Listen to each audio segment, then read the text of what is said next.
This intriguing manhwa begins in a cold and lonely forest where a pack of wolves fiercely tried to intimidate their prey, but this prey is very powerful and has never encountered a worthy opponent. We will call him Ananta. He is our protagonist, and right now he was transformed, ready to fight. The huge wolves attacked without hesitation. They fear nothing, but facing the protagonist is a grave mistake for these forest hunters. Ananta easily eliminated all the beasts attacking him. Now it's the alpha's turn. His strength and determination are the greatest of all. However, facing an incarnation of vengeance is lethal for any beast or monster. The protagonist was not the prey, he is always the hunter, and now he needed to feed. To continue, catch, and devour, that's all he does. The boy does whatever it takes to stay alive and fulfill his goal. Now the author tells us that beasts possessing energy or power are known as spiritual creatures. The gods of these lands have transformed some of these creatures into human parts. The fusion between human and spiritual beast is known as an incarnation, created with the purpose of helping people. However, the beast fused with Ananta was an evil monster filled with negative energy. It is the incarnation of vengeance, better known as an evil spirit. So let's return to the forest where some people were also being hunted. Not by Ananta. In this era, poor people were worth nothing, and mercenaries took advantage of their power to cause damage and fear everywhere.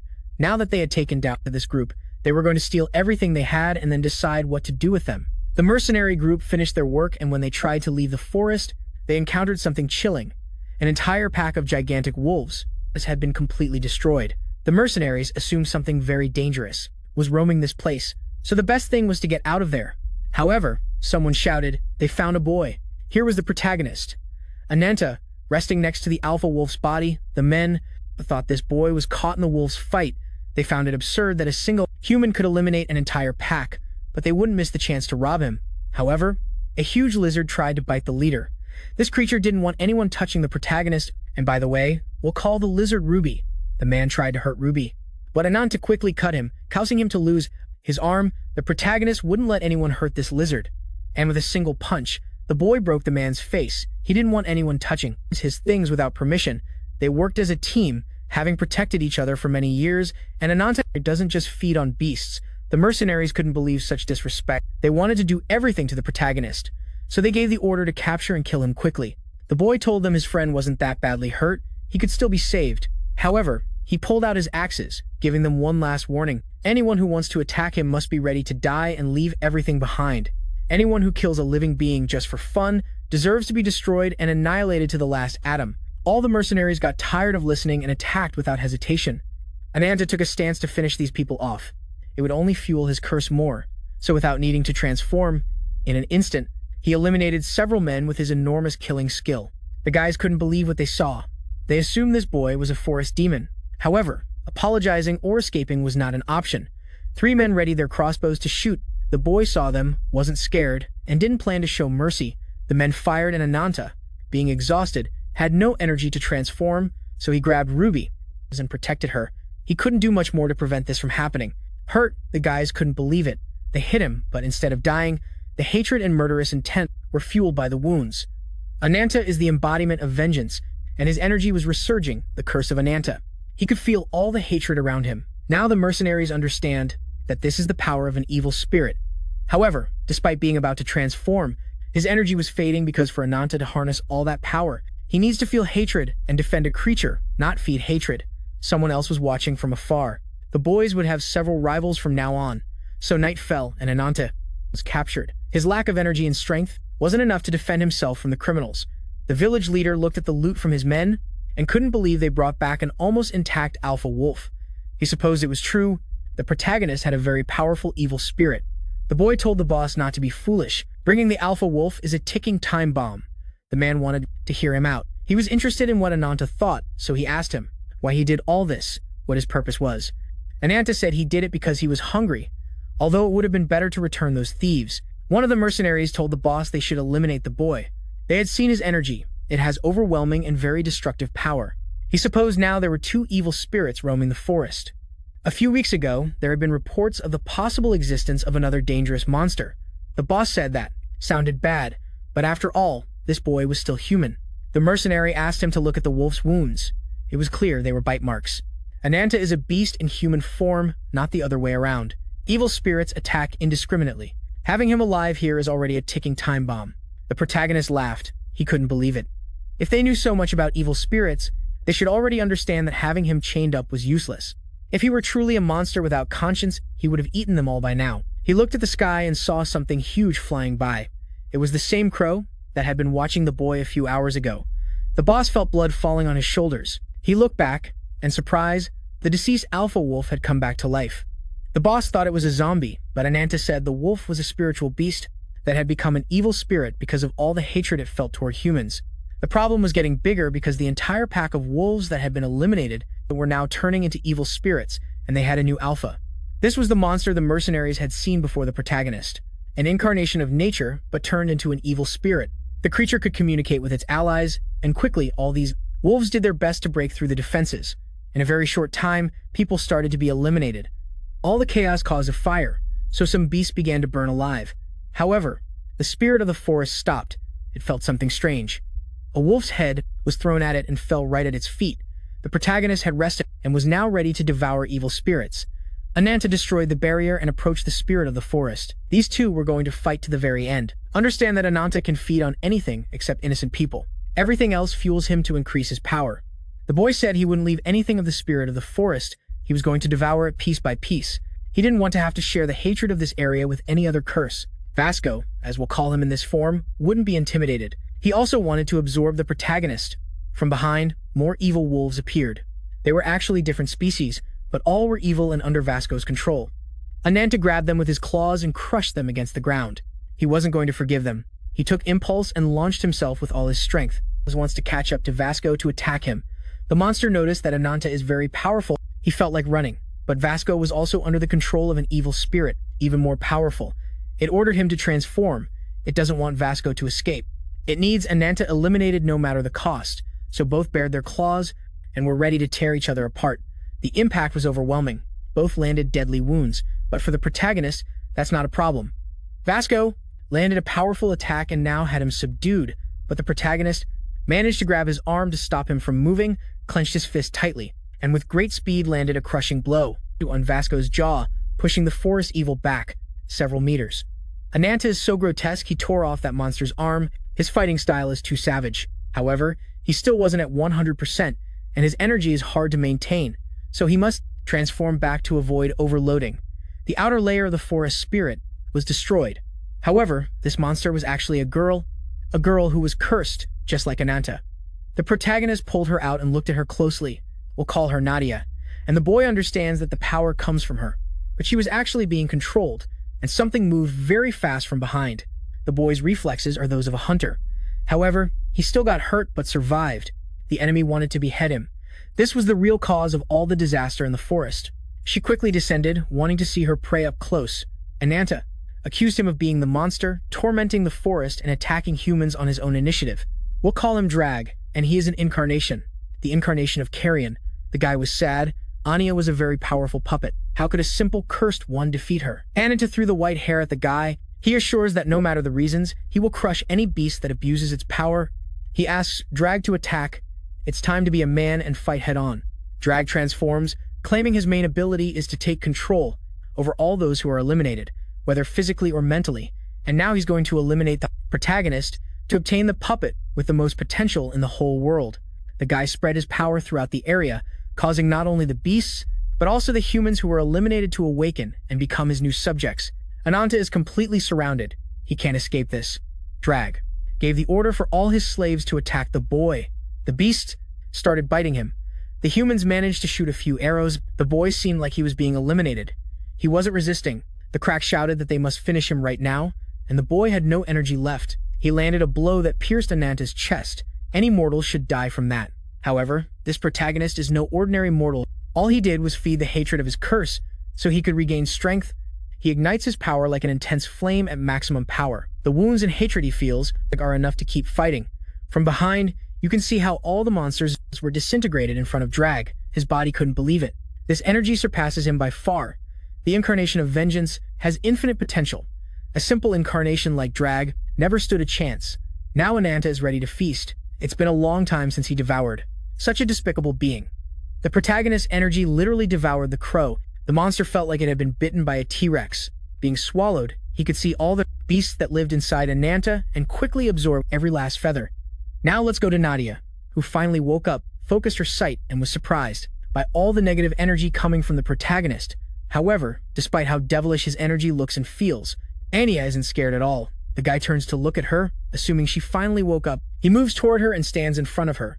It would be good to know if she's an ally or an enemy, so he asks how she feels and if she's regained her personality. Anya still has a headache and can only remember very few things. The last thing she saw was a so-called angelic creature with 6 wings. Ananta knows that thing wasn't an angel, so he asks the girl, "So you're also a victim of the wings?" She doesn't understand much and wants to know who the protagonist was and why he saved her. He introduces himself as a descendant of the Black Dragon. He is an incarnation created to destroy evil. All the evil in this world, he can consume it. He promises he himself will be the one to end the disgusting incarnation of the wings. Finally, morning arrived at this dark forest. The girl couldn't understand anything. She doesn't remember her childhood and doesn't know why Ananta saved her. She reviews everything she's heard and unfortunately suffers a shock that quickly leaves her unconscious and fainted. Ananta doesn't understand why this woman is affected by hearing about the incarnation of the wings, and now the author shows us what no one had seen before. The girl wasn't doing well at all. Besides suffering from memory loss, whenever she sleeps, she has the nightmare of Vasco following her everywhere. She stumbles, feels weak and scared against her own energy. She looks in the mirror and can't believe she's a monster. And now hundreds of deaths among beasts and men are her responsibility. However, the wing incarnation, whom we'll call Guiyu, pretended to be her savior, all to gain her trust. Back to reality. Anya collapsed on the floor from exhaustion and was finally waking up. We'll call this rabbit Milana. She was a so-called ally of Ananta, and she's glad the beautiful woman finally woke up. The protagonist hadn't abandoned her and asked Ruby to get ready. It's time to continue what they were doing. This beast, which is actually an incarnation, took a breath and quickly released a huge amount of fire, enough to burn all the remains of the Kaim, beasts left from the previous night. All the hatred they felt from some wolves was released. Ananta can't consume so much hatred and also can't go long without hatred. He needs balance to avoid losing control of his body. Milana started talking too much, and the protagonist gave her a headbutt. He doesn't want anyone to know what they're doing. Besides, it's very likely that girl will lose control again, and that's exactly what he doesn't want to happen. Milana wanted to know which incarnation the girl came from. Nadia says a lot has happened. She doesn't have a very good memory of the origin of her power. The rabbit assumes Guiyu also took advantage of poor Nadia. Ananta tells her to shut up. That's none of their business. The rabbit asks him to stop being so grumpy. That's not healthy. She activates a clock or device, and beneath them, a huge hole opens. Milana has good transportation skills, so everyone starts falling, and they take Nadia with them. Because the girl barely remembers her name. 10 seconds of free fall passed, and now Nadia could see a huge tree behind a large city. Milana states she was on an important mission and claims to be a member of the famous group, Rabbit's Foot, an organization responsible for maintaining peace and security in all the kingdoms. Ananta is a very important partner, and now they must complete a mission. This city is called Kephiz, and that huge tree is known as the White Lotus. However, Nadia shouts that it's enough. She's grateful to them for saving her, but she doesn't like coming to this place at all, so she needs to know for what purpose Milana sent her here. Ananta was tired of listening to them and tells her to follow him. He will personally show her why they brought her here. So the guys started walking. No one asked what the incarnation of the wings the protagonist was looking for was like. He claims it's a horrible being with delusions of godhood. No one understands, and according to Milana, Guiyu, like the gods, can take human form for their incarnations. They don't know how, but he does that. Ananta is something similar. He has the power of a god, but in the end, he's just a man with a spirit of vengeance. And now they had finally arrived at their destination. Unfortunately, this place was not pleasant at all. This site was used as a market where people could be sold, just like simple objects. According to Milana, these markets keep growing because there's a lot of danger and the weak are captured. Not only the weak, even spiritual beasts are captured to be sold later. No one asks what relation this place has with the incarnation of the wings. The protagonist kicked the girl, making the white-haired girl fall, rolling down the stairs into a dungeon. She tries to stand up, not understanding what's happening. She looked around and realized she was surrounded by people. Ananta tells the girl they're not slaves. They're sacrifices for the gigantic sacred tree. That's how the greatest source of power in this city stays alive, feeding on living beings. That's why Yu must be eliminated. His actions are unforgivable. However, he needs bait, someone like her who can attract a lot of attention. Anyway, her power is quite high, so she can probably stay alive. Ananta tells Milana to take care of the rest. He has to go to the fighting arena. Nadia was climbing the stairs, shouting for Yu to wait. He may be a monster, but tricking all these people To hand them over to him is just as cowardly. The protagonist tells her there's no turning back now. Besides, in war, anything goes. The white-haired girl gets furious, insisting that hurting innocent people for revenge is disgusting. They're not to blame for the chaos Gyu has caused. The end doesn't justify the means. Ananta says he spent his whole life chasing the incarnation of the wings. Over the years, he learned you can't kill a god without getting your hands dirty. Nadia couldn't accept that and disagreed. Milana tells the girl that's normal. It's clear Nadia radiates pure energy. How horrible it must be to be waiting for a sad end, ready to be used as bait. She really wanted to cry, but no one told her to shut up. She's just mocking. She wouldn't let them take advantage of her goodwill. However, Milana wasn't worried. Besides, she's not so different from the protagonist. A few hours ago, she attacked a village, and who knows how many more people she killed while being controlled. Whether intentional or not, that won't bring back all the people Nadia killed. The bunny girl asks her to be more open-minded. After all, the three have a common enemy. Gyu is the only one who deserves to be crushed without any mercy. Now we're at the arena, the Colosseum where the strongest fight against beasts. The protagonist was preparing. He needs to be the best if he wants a chance to see Gyu in the flesh. Milana approaches the protagonist and asks why he took the blame. He only brought that girl because that's what they require to enter the tournament, and he knows she won't let her die. So why did he act like a monster toward her? Ananta knows Nadia isn't stupid. Right now, she must be being taken to the sacred tree. Until he arrives, that girl is the only one with the power to protect the other sacrifices. He doesn't trust goodwill. Feeding her with hatred might be the fuel she needs to unleash her power without losing control. The plan isn't perfect, but it's not terrible either.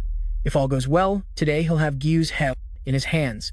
To reach him, he must win the 3 lotus branches, which are only earned by being the best warrior in this Colosseum. Milana thinks this plan is crazy. Plus, there are surely other strong warriors with the same goal.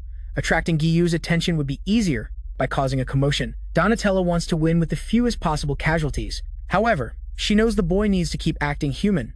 The banana wants to be a beast but still fights with his inner self to not lose his humanity and sympathy for other beings. It's a contradictory plan, but she can only watch the protagonist. She assumes the bunny isn't very convinced of her plan. Now the important thing is to eliminate the beast that's in this place it needs to feed before running out of fuel. She asks Ruby to take care of the girl. The game must start now. Milana only asks him not to do anything that makes him look like an incarnation. That could disqualify him. Ananta will keep that in mind. He's not going to use all his power against those beasts. The battle was starting, and this guy shouted, "Raise your shields." Everyone was facing a huge spiritual beast, and this cheetah, let's call it, that had already taken down some men. Ananta grabbed a soldier by the back and threw him to the ground. The gladiators couldn't believe there was such a stupid warrior to face that thing alone. The gigantic cheetah bared its claws and was ready to attack, but the protagonist quickly cut its legs. Milana and the barbarians couldn't believe what they were seeing. Ananta had quickly subdued this enormous beast. The barbarian kept thinking about it. How is it possible that a simple human could do all that? He had never seen a human tame a mystical beast. The banana wasn't done yet. He still thirsted for blood, so he made a quick leap to attack, landing right on top of the monster's head and with all his strength, drove his axes into the head of the gigantic cheetah. The whole crowd couldn't believe what they were seeing. The boy pulled out his axes and shouted furiously, like he was the lion who had conquered this Colosseum.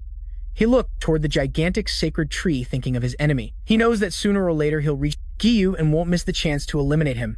Now let's go to the sacred tree temple. This was the gigantic gate where all the sacrifices were entering. Nadia watched everything and thought this was a huge place. The place certainly looked very beautiful, more like a sacred temple than a site for sacrifices. Then she could finally see the despicable incarnation of the wings.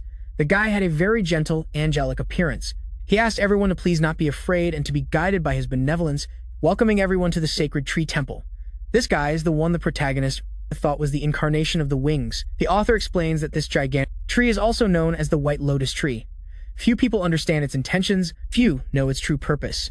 However, for many years, anyone who brings sacrifices can get the chance to fight in the arena to obtain the White Lotus Tree mark. Anyone who possesses it gains great power, and they call themselves the Guardians of the Wings. Although many of these White Lotus Tree marks have been given out on their own, then they show how Milana asked Nadia for a bit of her cooperation. The bunny was willing to answer all the questions the white-haired girl had. Nobody wanted to know why the protagonist hated the incarnation of the wings so much. It's true he's a despicable being, but what was his relationship with the boy? The bunny can't give details, but the incarnation of the wings caused the destruction of everything the protagonist loved in the past. That's why his power is based on hatred and revenge. His main goal is always revenge against the incarnation of the wings. Now let's return to the temple. Yu asked the people to pay close attention. The people didn't see this guy as a monster. They saw him as a hope. The guy had done a great job deceiving everyone, because in reality, most of them wanted to be in this place. He presented himself as their savior, the prophet who would bring them peace. Nadia listened, unable to believe that people could be fooled so easily. The guy asked them for patience. Soon the liberation of all those who wanted the fruit of the sacred tree would begin. The reward for their sacrifice would be paradise. However, the poor peasant woman appeared, shouting no. She didn't want her little sister to be sacrificed. She needed a reward so she could keep going. She only needed that favor. Alas raised his hands, affirming that he always helps those in need. However, to the woman's misfortune, she was completely eliminated in an instant. The people couldn't believe it. Now they understood that the sacrifice was truly a horrible thing. Alas asked them not to be distressed. Everyone is equal before death. He only did them the favor of freeing them from remorse. All those who follow him will go to paradise. Just as the protagonist said, Nadia was starting to feel hatred. One of the guards noticed her intentions. Nadia's spiritual energy began to rise from her, and in an instant, the girl became an evil spirit. All the guards were quickly eliminated. No one told the incarnation of Alas that he was not a savior, only a cold-blooded killer. Giyu couldn't believe it. There was an incarnation among the sacrifices, and she was very powerful. No one could keep control. Their hatred was multiplying tenfold. However, something stopped her. The people were scared of her. They shouted that she was a monster. The girl saw her reflection on the floor. She was shocked. She wasn't aware of what she was doing. She remembered the rabbit's words, all the deaths she had caused. However, someone told her to please not lose control. This boy was trying to comfort the little sister of the woman who was eliminated. Nadia regained control. She felt good knowing she was someone else's hope. So she would use her power without losing control, and a gigantic root rose from the ground, no longer eliminating, but capturing Alas's guardians. The girl created was a kind of dome to protect the people. She told them not to worry. She wouldn't fall into hatred, but also wouldn't be defeated by the incarnation of Alas. However, Giyu attacked instantly, causing a huge explosion in front of her. The guy asked her not to be ridiculous. She didn't have the power or strength to oppose him.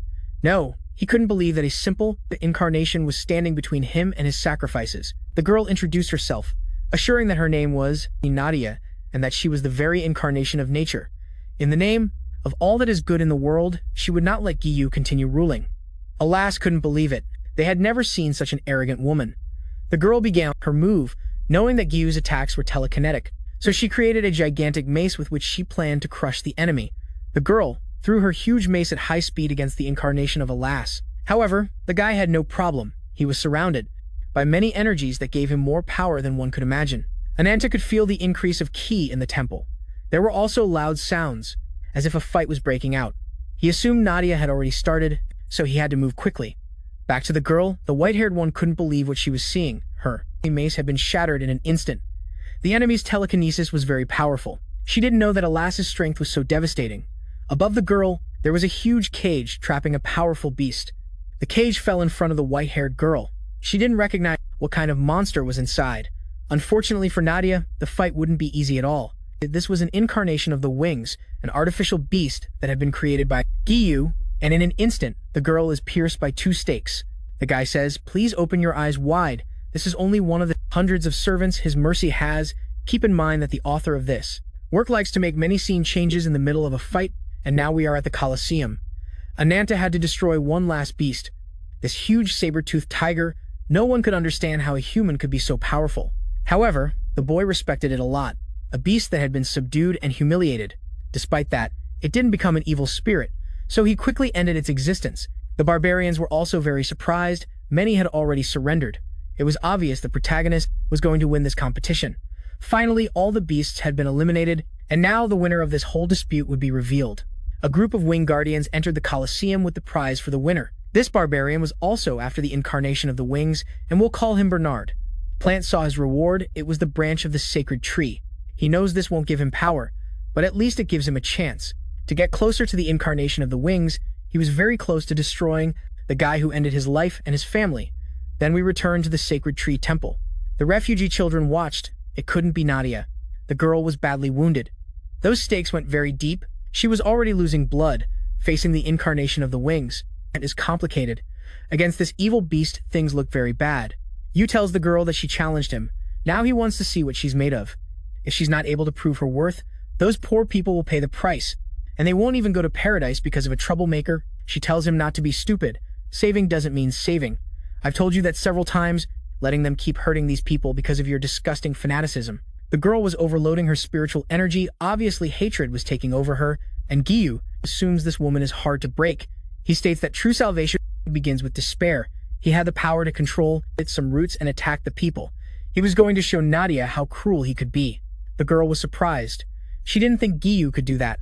Unfortunately, in an instant, the people who were protected were eliminated. The roots headed toward the demonic beast and stabbed into its chest. Guigi shouted that he can only grant blessings to all who follow him. He won't let any stupid incarnation of the forest stop him. The energy of the people began to flow through the roots. No one saw how the people were being sucked in. The girl understood that this power wasn't Yu's. It was actually the sacred tree. The incarnation of the wings told her not to be foolish. She doesn't have the slightest chance of defeating him. Unlike him, all beings die sooner or later. He assures that only he can give meaning to their lives, and the roots began connecting the guardians that no one eliminated. Now the sacred tree turned the subjects immortal with the energy of the sacrifices, and the huge beast slowly opened its wings, regenerating its body. Nadia asked Yu how many lives he had consumed in all his existence. The guy made a movement with his hands and grabbed the girl with the roots of the tree. He states that so many years have passed that counting them makes no sense. She's an arrogant woman and would never understand his purpose. Now he asks what her last words are. Nadia sends him to hell, and the White One assumes it's over. However, beside him, there was a red light at the temple door. A head flew toward the guy. He's not stupid and destroys it. But behind her, Ananta appears at top speed trying to connect with him. And I didn't imagine who the hell this mortal is. The protagonist was very fast and managed to driving the sacred tree branch into his head. A quick and precise attack is always best. No one can believe it. He had forgotten about Ananta. The boy is surprised. She endured a lot. What a lucky woman. The incarnation of the wings recognized the stake that was driven into her. He can't believe the arena champion dares to challenge him. However, the author shows us the whole picture.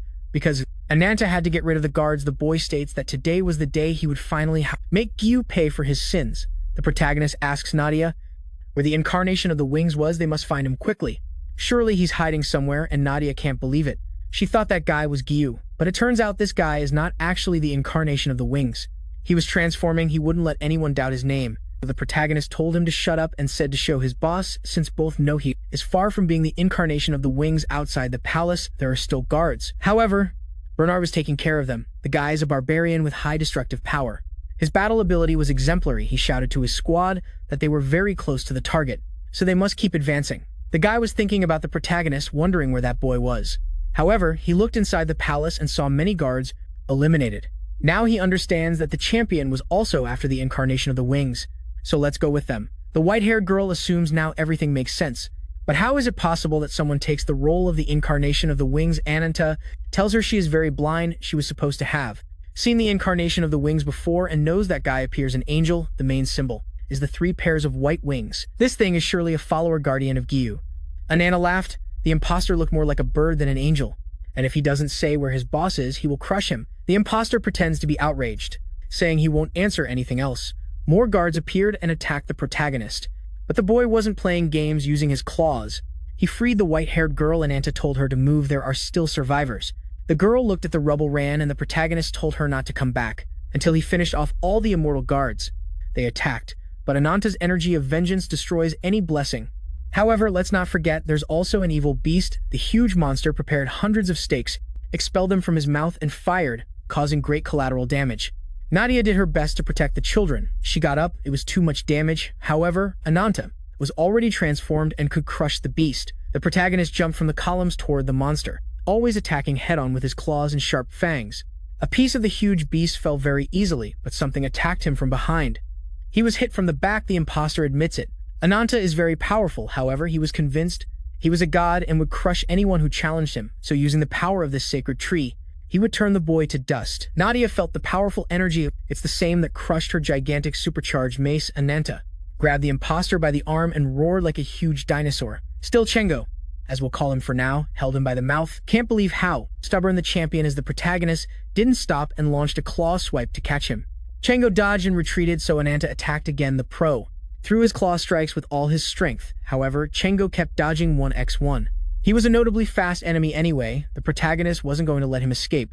Chengo saw the boy left vulnerable in the air, so he launched like lightning and caused A big wound on the protagonist, his attack ability, is like that of a hawk and causes a huge wound. The power of the attack continued forward and destroyed a large part of the ground. Ananta screamed in pain, however, his energy of vengeance, it allows him to regenerate without much trouble. Chengo is left surprised. This boy was immortal. That monster recovered in an instant. From a very serious wound, the protagonist focused his energy. It's time to keep fighting. He launched a power wave in the shape of a claw.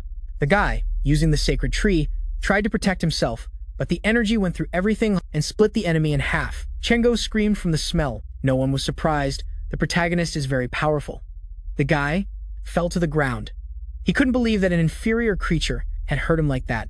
The protagonist thought it was over, but behind him, the demonic beast was still there. However, he had very good reflexes and managed to dodge the blow. Ananta saw the beast fall on Chengo. The guy started to fuse with the monster, stating that the protagonist is disrespectful. However, the boy moved at great speed, jumping on top of the enemy. This fight was about to reach its climax. At the same time, in the sky, something was breaking.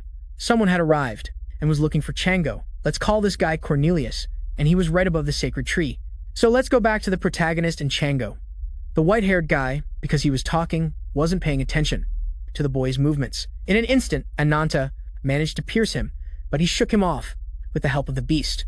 The boy retreated. His attacks were very effective. Chengo wasn't thinking of giving up despite the severity of his wounds. He used the roots to trap Ananta, and quickly, many spikes formed in the beast's mouth, ready to be fired. Chengo was getting desperate, so he fired the entire burst aiming at the protagonist. Ananta didn't hesitate to dodge and increased his revenge energy. The spikes seemed to have hit him. Nadia was also scared, but he wasn't that foolish and moved to the side of the enemy, made a quick jump over Chengo, and wrapped his fists with a lot of revenge energy, managing to land hundreds of blows on the enemy's chest. His fuel ran out, so he retreated. Chengo was still alive but was on his last legs. The protagonist fell to the ground. The white-haired guy began to recognize him. Ananta was evolving more and more and started to resemble the revenge dragon. Nadia noticed the change in his appearance because it turned out the protagonist had cut off his own legs. That's how he avoided the spikes hitting him, and his transformation is thanks to his revenge energy. Chengo was already worried. Ananta's regeneration was faster than one could imagine, so he needed to use an overwhelming power that wouldn't give him time to regenerate. Suddenly, the whole place started shaking. Chengo didn't stay still and began his attack. Ananta managed to jump to avoid being caught by the roots. Despite his size, the protagonist was very agile and managed to dodge all the attacks. The boy understood something. No matter how much damage he did, if the sacred tree kept giving him power, this fight would never end. He didn't have infinite regeneration. The more time passed, the more dangerous he would become. The boy noticed something strange was happening outside, so he planted himself firmly and made a quick jump. Chengo and Nadia didn't know what the protagonist was trying to do. Ananta needed to destroy the source of power he had. Chengo, so he delivered a powerful blow to the temple's roof. He needed this place to collapse completely. The structure began to crumble, but Ananta ended up being trapped by the roots. Chengo asked the boy what he wanted to do. It didn't matter now that he had him trapped. The protagonist had nowhere to escape. The boy also wanted to know how many lives Chengo had taken to this day. The guy said he lost count and didn't even remember the first one. The protagonist was happy. That meant there was a lot of revenge energy scattered in this place. The moment the roof was destroyed, all the revenge energy started to flow, and now the protagonist was going to become much more powerful than before.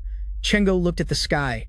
I was hearing some screams because Ananta has revived all the souls that wanted revenge. All these people who had been sacrifices were throwing themselves at the white-haired guy. The guy started to despair. He didn't want some mere mortals to touch him. No one saw it all, and he couldn't believe all that negative energy. Chengo was slowly being devoured by his own creation. That's how in a few minutes, the guy seemed to be destroyed. Anyway, he didn't plan to give up. He tried to escape to survive. Now he wanted to finish Nadia. He needed to take it out on someone. However, from above, the winged guardian launched like lightning at the imposter. In front of Nadia, there was a huge explosion. The girl tried to see what was happening because Cornelius had finished subduing Cheng. For some reason, the winged guardian had protected her. The guy bowed. It had been a long time since he had seen His Majesty. It turns out he didn't protect Nadia. Actually, the boy next to her turned into an adult. It turns out that actually, this is the real Guiyu, incarnation of the wings. So let's go outside the sacred tree. Milana gave her situation report. She supposed the real guardian had finally arrived. Ruby was upset. The real enemy had just appeared. Milana stated that finally her partner could face the real incarnation of the wings. Guiyu started to move, and Nadia's heart was pounding hard. The girl didn't remember well, but she knew this guy was dangerous. Chang was still in the rubble and realized that Guiyu had arrived. Why had the Lord of the Wings come here? He wondered. Guiyu supposed Chen Gong hadn't forgotten him. The guy stated he could never forget his former master. Incarnation of the Wings, he said this was an offense. A mere servant had been usurping his name. Cornelius held the impostor. Guiyu told Chang that the wings were created so that only the worthy could be in heaven. Chang didn't want to accept it. He had worked many years to create his own paradise. It turns out the real name of Chang is Balzac, and Guiyu was completely disappointed, so he applied light energy to the impostor's chest. Ananta finally opened his eyes. There was his true target. He had a memory of the first time he saw him. When Ananta was a child and Yuli spoke of a dream, the protagonist had the bad luck of encountering him that caused the destruction of his village, the loss of his most beloved, and all the misfortunes that had happened to him. Finally, the cause of all the bad was a few meters away from him. Cornelius stated that this tree is a sad imitation of the authentic sacred tree and has nothing to do with the goal his master had. Guiyu agreed. This is a sad fake. However, he knew and felt a value for Nadia. Later in the story, we will find out why. The guy opened his wings. This was the form no one knew him by, but Ananta rose among the dead, ready to attack and wrap his arms with negative energy, quickly launching a couple of slashes. However, before he could reach the incarnation of the wings, something blocked them without much trouble. Cornelius wouldn't let anyone touch his lord. Ananta had his gaze on Guiyu and shouted with all his strength the name of the incarnation of the wings, so he launched at full power. He wouldn't let anyone stand in his way. To reach the wings, he first had to overcome his best guardian. The guy landed a hit on the boy's head, literally destroying his entire face, yet Ananta had enough energy to fight for a good while. Cornelius wanted to know who the protagonist was. He supposed the boy was just a cursed person, so he prepared his energy. No need to talk. Ananta regenerates very fast and kept attacking. Both landed, but to hit at the same time. But Cornelius showed he had more power. Guiyu and Nadia stayed face to face. The guy planned to take her away, but Bernard attacked him from behind, making Guiyu disappear. The incarnation of the wings already knew the captain. He admires the willpower humans have to resist. The guy saw the protagonist and the guardian exchanging blows. Cornelius had him under control. The boy always evolves. Ananta began to feel more hatred, stating that he will destroy anyone who stands in his way. On his path, the guardian delivers a strong kick, making the protagonist step back. His vengeful energy starts to increase more and more. The hatred was causing his human side to start fading away, and he screamed with all his might. Everyone began to understand that Ananta had transformed into something different. The boy stood in front of the incarnation of the wings. Guiyu remembered him. This place is full of familiar faces. The protagonist had lost his mind and had become the black dragon called AC Dahaka. Remember what I told you. Ananta is not an incarnation. He is a human possessed by an evil spirit. That is to say, he carries a curse. This was the protagonist's mental zone, and if he was here, he knows he lost his reason. Obviously, he didn't recognize this place. It's the first time he completely loses control. However, the boy questions the reason for his existence, and suddenly someone reminded him. The dragon possessing him was an enemy of Guiyu. The boy remembers. This dragon doesn't really like him either. The monster tells him to stop thinking. All he has to do is let himself be carried away by hatred and attack the incarnation of the wings with all his strength. So let's go back to the fight. Ananta attacked. Cornelius evaded the powerful blow. The guardian was very fast and very smart. He understands that the boy lost recognition and has gone mad, so he readies his fist. He's going to eliminate any beast that challenges his boss. This monster is no longer the protagonist. It's the dragon, and he formed a fireball, launching all his power at the guardian. The guy wasn't thinking of backing down. Between the two, they generated a powerful clash of power. The impact, it caused a huge shockwave. The incarnation of the wings was calm. He assumes his old enemy is still chasing him. Besides, Bernard wasn't going to let him escape. The captain attacked. He had no other choice. He had to give it his all to not let him escape, but before he could reach him, Guiyu gave him a deep cut on the chest. The power difference between the two was overwhelming. However, this captain was not a mere human as he seemed, but facing the incarnation of the wings was beyond his limits. Now the guy heads toward Nadia. He noticed the girl looked very different. Nadia remembered the day she unfortunately met this man, and you felt the resonance inside her. He states, the girl is a chosen, one of the great tree. She doesn't understand anything. What tree? What resonance? The guy approaches the evil beast that Balzac had created. He states the resonance takes the form of a branch and turns incarnations into very powerful beings. His goal is to find the strongest and grant them his blessing. Then the branch produced an incredible amount of energy that resurrected Balzac. Now the boy has been reborn as what he always was meant to be. No one can believe it. This guy has come back to life. Let's go back to Cornelius. The guy kept facing the incarnation of the dragon. Despite his size compared to Ananta, his strength was huge. From afar, you could see how both energies generated a colossal clash. Cornelius was forced to retreat. The dragon's vengeful energy seemed infinite. The monster spread his wings and took impulse. Then he flew up to the top of the temple. He positioned himself right up here to launch his best attack, Balsac. He knows it, and that's why he gets on guard. But Giyu tells him not to worry. The dragon began gathering all the negative energy in the city to launch it in a single blow. This is a jade ball from the heavens. Then he unleashed his power to destroy everyone inside the temple. The incarnation of the wings claims that the black dragon is nobody and doesn't have enough power to stop him.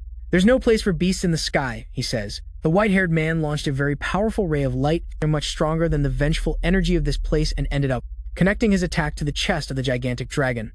The attack was devastating and could be seen from far away. Ruby was worried, and Milana assumed it was over. She informed her group that the White Lotus tree had been completely destroyed. Also, the enemy was still very powerful. From afar, you could see the protagonist's body descending. Not even using the power of the entire curse was he able to scratch the incarnation of the wings. Then the author shows us the story of Ananta. This happened more than 30 years ago when Ruby was being chased by a pack of wild dogs. Before being completely devoured, Ananta took out the dogs, eliminating anyone who wanted to hurt the defenseless. He has always been a warrior, never afraid of anything. The pack saw that the boy was very dangerous and retreated.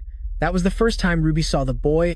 Some time passed, and now the protagonist is resting. However, at first he was annoyed that Ruby was following him. He knew he couldn't eat her, so he did everything possible to scare the little salamander away.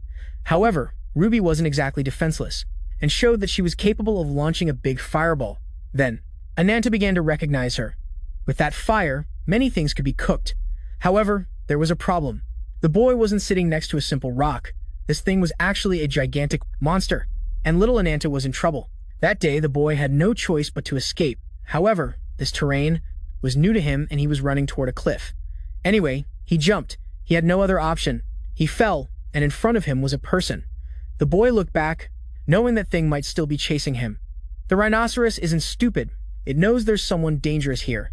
Ananta wasn't planning to keep running. He was ready to fight if necessary. Ananta's tribe was descended from the black dragon, that is, from the curse he had. But here, he still didn't have it. The man heard that the boy knew about the black dragon. This guy was the incarnation of the wings, so the rhinoceros turned around and continued on his way. At first, the man pretended to be Ananta's friend. Meeting Giyu was the worst luck in the world for him. So some time passed, and by this time Ananta's tribe was very prosperous. The neighbors noticed that the boy finally arrived and asked who the stranger was, but someone scolded him. She was his sister, Hachita, and was practically like his mother. The girl scolded him for going into the territory of mystical creatures and was worried he might bring unknown people and beasts. Ananta introduced the incarnation of the wings to his sister. However, Ashita was sick. Lately, she had been very delicate, coughing up blood. The boy was very worried. She kept being sick and still didn't rest. Wings saw this clearly and wanted to help them. Some time passed, and now we are in the leader's tent. The natives treated the incarnation of the wings very well. The guy did it as thanks, because Giyu helped his people. The man only gave thanks but knew not everyone liked him. Ruby is a mystical creature and can see things others can't. The leader assigned the protagonist as the foreigner's guide, and he had no choice but to obey. Also, he asked why a stranger would come to these dangerous and desolate lands. The incarnation lied, saying he was a simple explorer exploring customs and geography. So he showed a scroll to the elder. It was a map, the same one he had made traveling around the world, so he showed the scroll to the old man. It's a map, the very one he had made traveling all over the world. He had been following the story of the gods for many years. The leader asked which god he was looking for in these Black Dragon Mountains. That was the god he was searching for, one of the 6/1 incarnations that existed in the world, and just not far from there. Here was the Black Dragon resting. The incarnation of the wings wanted to steal the treasure he protected, so a few hours passed. Giyu had made a medicine. It was for the protagonist's sister, according to him, only that would cure all her ailments. It boosts the immune system and strengthens overall health. A cheetah took it and thanked Giyu for the remedy. Now the guy had to go explore. So the protagonist, as a thank you, was going to accompany him so he wouldn't get lost. A cheetah tells the boy to be careful, and please come back safe and sound. Ananta tells him not to worry. He will be back before nightfall. As Ananta was leaving, he realized that his neighbors were not very keen on making alliances with a stranger. So some time passed and the boys arrived at this place. More than a week had passed since the foreigner arrived at their tribe, and Ananta asked if he had found out anything about what he was investigating. He affirmed that he had only found fragments of the history of the descendants of the Black Dragon. According to what he found out in the past, the Black Dragon saved this tribe from the barbarian invasion. That's why the boy's tribe feels so close and empathetic with that demon. Still, the elders haven't wanted to tell him anything. He assumes they are hiding something. Yu tells Ananta that keeping secrets brings nothing good. He has been hiding from his sister to get food. That puts him in danger. The protagonist accepts it and asks the man not to tell. Achita, winter is coming soon. Someone needs to hunt to have good food reserves. Well, the protagonist's parents died shortly after he was born. His sister has always been in charge of taking care of him. Now he's grown up. It's time for him to protect her. She's the only family he has left. He will always give his best effort, so she lacks nothing. Now Ananta wants to know why the foreigner was looking for the first incarnation. The guy says he's searching for the god's treasure of the first 6 incarnations. 5. Possess a very powerful artifact.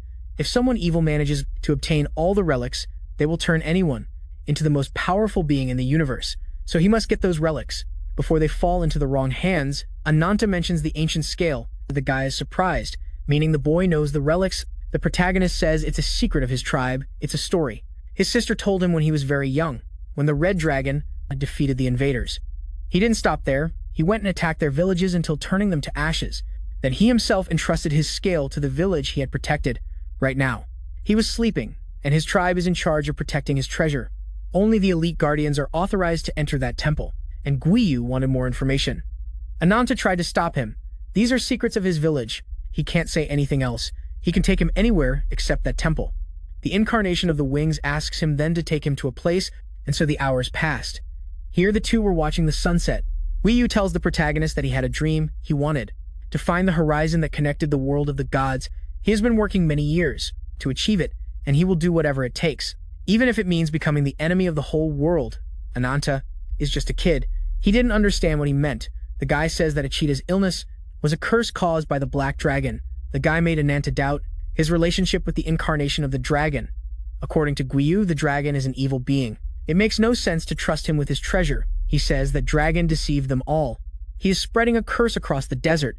That monster is the cause of all the misfortunes that have happened to the protagonist. He said protecting the Black Dragon is a curse, and Ananta was falling into his manipulation. So night fell over the desert. Achita saw that her brother still hadn't arrived, and it was very late. She left the tent praying that nothing bad had happened to him. So let's go to the Dragon Temple. The guardians continued watching the entrance. The guys saw Guiyu approaching. The guy had already found what he wanted. It was time to take off the mask. The guardians tried to stop him, but he easily knocked them out with a single blow. Now he asks the protagonist to come out. The boy made the mistake of letting himself be fooled. Ananta assumed Guiyu was very strong. He took down 2 elites without much effort. The white-haired guy urged him to hurry. We have to keep going. They must finish the mission before dawn. Both kept advancing. The white-haired guy eliminated all the guards, and finally, this was the main hall. The boy's sunflower started to overload. The incarnation of the wings told him there was no need to be afraid. Everything was going according to plan. The guy grabbed the sarcophagus and finally found its secret. This was the last piece of the dragon's scale he was missing. He thanked the protagonist for doing him this favor. Ananta asked if after this, his sister would really recover. After all, he was betraying the greatest secret of his tribe. And you grabbed him by the shoulder and wondered why humans are so foolish. It was time for him to pay for his sins. The bastard held the boy's hands and wanted the pedal to absorb the energy from the scale. Both things combined, and suddenly, Ananta felt a huge explosion in his face. From afar, you could see a massive lightning bolt shooting out of the temple. Cheetah could see the burst of light. She knew that place was the dragon's canyon. Suddenly, the ground began to shake. The dragon opened its eyes, knowing someone was inside its chambers, so it spread its enormous wings and flew as high as it could. The villagers could see the enormous dragon. The monster was heading toward the temple. Dahaka wondered who the fool was. Seeking the power of the gods in the temple, everything was a disaster. Ananta had lost his arms and was on the ground. He didn't know what had happened. He could only see Ruby, and in front of him was the bastard Guiyu. He had finally gathered all the powers of the incarnations. With this strength, he was convinced he could create the perfect world. The guy buried the artifact in his chest and had basically become the strongest being in the universe. His mission to gain power was complete. The Black Dragon finally arrived. He wasn't going to let Guiyu leave so easily. He didn't know who Guiyu was and asked his name. The incarnation of the wings began to release its power. This was its most powerful form, screaming that it was now the universal incarnation of the wings. Ananta watched them both and didn't understand what was happening. A huge dragon and a gigantic six-winged bird were fighting right in front of him. The dragon could feel the power of the treasures in Yu Yu's body. He knew perfectly well that he couldn't resist. All that power in the body of any incarnation Yu Yu was something different from any other type of being in the universe. So he asked, what had happened to the owners of the other treasures? The incarnation of the wings said he had eliminated them all, and now he would eliminate him too. So he launched a burst of light shocks, causing a huge explosion in the place. Still, the dragon protected himself, and Jeju understood that the black dragon had weakened. He shouldn't have separated from his treasure. He was the ghost of the era of the gods, and he himself would take care of eliminating him. The dragon wasn't thinking of escaping. He was ready to die fighting. He attacked with a massive burst of fire. The incarnation of the wings easily dodged it, so the dragon flew. He needed to catch him and tear him apart with his own claws. The black dragon was capable of summoning many fire spells at once. He launched all his attacks and wasn't going to hold back at all. Yu gathered a large amount of energy in his chest, and from afar, you could see how the fire exploded against the light. Dahaka knows that with something so simple, that monster won't fall, so he flapped his wings and prepared his energy of vengeance, firing hundreds of negative energy slashes. The incarnation of the wings wasn't scared at all. She could also fire the energy produced by her stolen powers, so she fired hundreds of positive energy slashes. This is the power of 5 incarnations against the power of a single incarnation. Clearly, Giyu had the advantage. The black dragon didn't think there was such a big power difference. And finally, from afar, you could see the great explosion. The black dragon received a devastating hit. All the natives of the Ananta tribe could feel the enormous explosion. Achita was worried. Her brother could be in great danger. Here was Nanta in a serious health condition. Because of the incarnation of the wings, the boy had lost both arms. The protagonist thought of his sister. He didn't want her to see him like that. Very close by, the black dragon fell badly injured. Guiyu's attacks reached him and practically took him out of commission. The guy mocked the dragon, claiming that such a weak incarnation would never have a chance against him. Now, finally, he was going to reach the heavens and no one could stop him. The guy flew off, like a meteor. Ananta was about to cry. He had done all this for his sister. The dragon heard that the boy was the one who helped the incarnation of the wings. He couldn't believe that his own descendant had already betrayed his own people. Ananta apologized. He was only looking for a way to cure his beloved Akita's illness. The dragon stated that this was a very stupid way to die. However, he would never forgive the boy who caused all this, so he condemned him to be cursed. Meanwhile, his physical form was deteriorating. Now the dragon was completely enveloped in the energy of vengeance. Ananta could see how the dragon rose from his death. The boy knew he was in trouble. This dragon is an evil god. The monster, with his last strength, began to fly. He was heading straight for the Ananta tribe's village. In the tribe, everyone noticed the enormous monster heading toward them. The incarnation of vengeance didn't hesitate and unleashed all his rage against the village. Unfortunately, the boy's sister got trapped in those flames. Somehow, Ananta remained conscious and knew his sister was in the village. The monster quickly returned to him and submerged his negative energy into the boy's body. Ananta began to be consumed by the anger and hatred of the evil god. His veins, blood, and heart fused with the god's energy. The black dragon told the boy that he would always be cursed and surrounded by death and chaos. That's how the protagonist of this story became the spirit of vengeance. Now let's return to reality. Ananta had recovered. He's very hard to kill. He doesn't know who, but someone had saved him. So let's see how he was saved in the city of the sacred tree, where the imposter was. The incarnation of the wings saw how Ananta was torn to pieces after receiving his attack. It didn't affect Nadia at all. Cornelius was in charge of opening the portals to transport his master. But before that, Nadia claimed that the incarnation of the wings is still an imposter who pretends to be a god and deceives desperate people. The girl asked the god what he did to the protagonist. The guy says that mortal helped him a long time ago and was unlucky enough to cross his path. But for him, everything that happens is already written. Mortals call it fate, and sooner or later, fate will catch up to Nadia too. The incarnation of nature has a much greater purpose. Let's return to the present. This woman is a queen who is listening to the latest news from the squad she sent to eliminate the incarnation of the wings. According to the report, the subject named Chango was destroyed, and Bernard, he had finally returned. They tell the queen that the captain didn't come back alone, not accompanied only by a couple of incarnations and a few acquaintances. The woman assumes it's best that she meet them herself from here. We can see the base where Ananta was imprisoned. Bernard and Nadia had finally arrived. The girl remembered why she agreed to help Bernard. The guy had formally introduced himself, assuring that he was also on the mission to destroy the incarnation of the wings. Besides, the power Ananta had could be very helpful to accomplish that mission. After that, Milana had separated from the group and Nadia, for her part, accompanied Bernard to meet the Queen of the Valkyries. This was the main hall of the entire base. We'll call this woman Rupa, and this guy we'll call Tarkan. Finally, the queen had arrived to reunite with her team. No one had heard much about the queen. She is a princess of the last Valkyrie Legion that was destroyed, Ragnarok, Elsa, and Injar. Bernard introduced himself to the queen, and the woman was happy that the guy had returned alive. The queen tells him not to be so formal. She just wants to know how the fight against the incarnation of the wings went. Bernard states that the plan was going well. First, they had to win the tournament, facing all the beasts of the Colosseum. In the end, along with his group, they managed to overcome all the difficulties, but then, after some hours of battle, they were able to see the incarnation of the wings. He tried to fight the incarnation of the wings, but was ultimately defeated. The queen gets upset. Why did he come back if he hadn't won anything? Bernard states that a warrior's life is about fighting many times. Losing and winning are part of the process, eventually destroying the incarnation of the wings. Rhaegal shouted, "That's true. Losing and winning are part of life." However, now he wants to know who the incarnation next to him is. The guy introduced Nadia as the incarnation of nature. She is part of another group that was looking for Guiyu. Now she was ready to join forces with Levantine, that is, the name of this entire organization, to win this fight. She has great healing powers. That's why she managed to come back in good condition. The queen asks where the others are, and according to this blonde, there's only one barbarian and another small woman. They can also cooperate. The girl will be relocated to a nearby village where she can grow, and the barbarian arrived in a serious health condition. Now he was unconscious from all his wounds. The queen stood up. This mission has been very fruitful. The white-haired man approached and welcomed Nadia. The girl thanked him. It's an honor to cooperate with the queen of the Valkyries, Rhaegalza.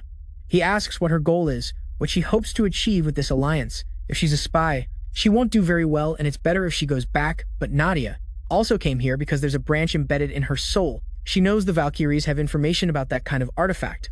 But suddenly someone shouted very loudly. Rupa shouted that woman is a traitor. From afar, she can smell the disgusting scent of the incarnation of the wings coming from her. The branch that girl has was given by the incarnation of the wings. Nadia had no intention of denying things.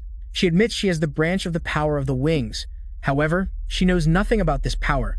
The queen assumes that Yu is interested in this girl, so she might have a strategic opportunity. Suddenly, someone else arrived. This woman says she has an urgent message. There was a guy causing that. A lot of disturbances downstairs.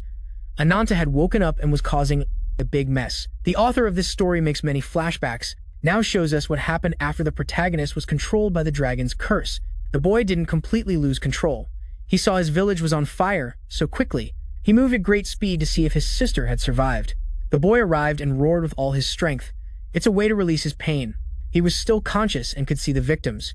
Everything had been swallowed and consumed by the fire, so he has been transforming back since he was a child. Ananta.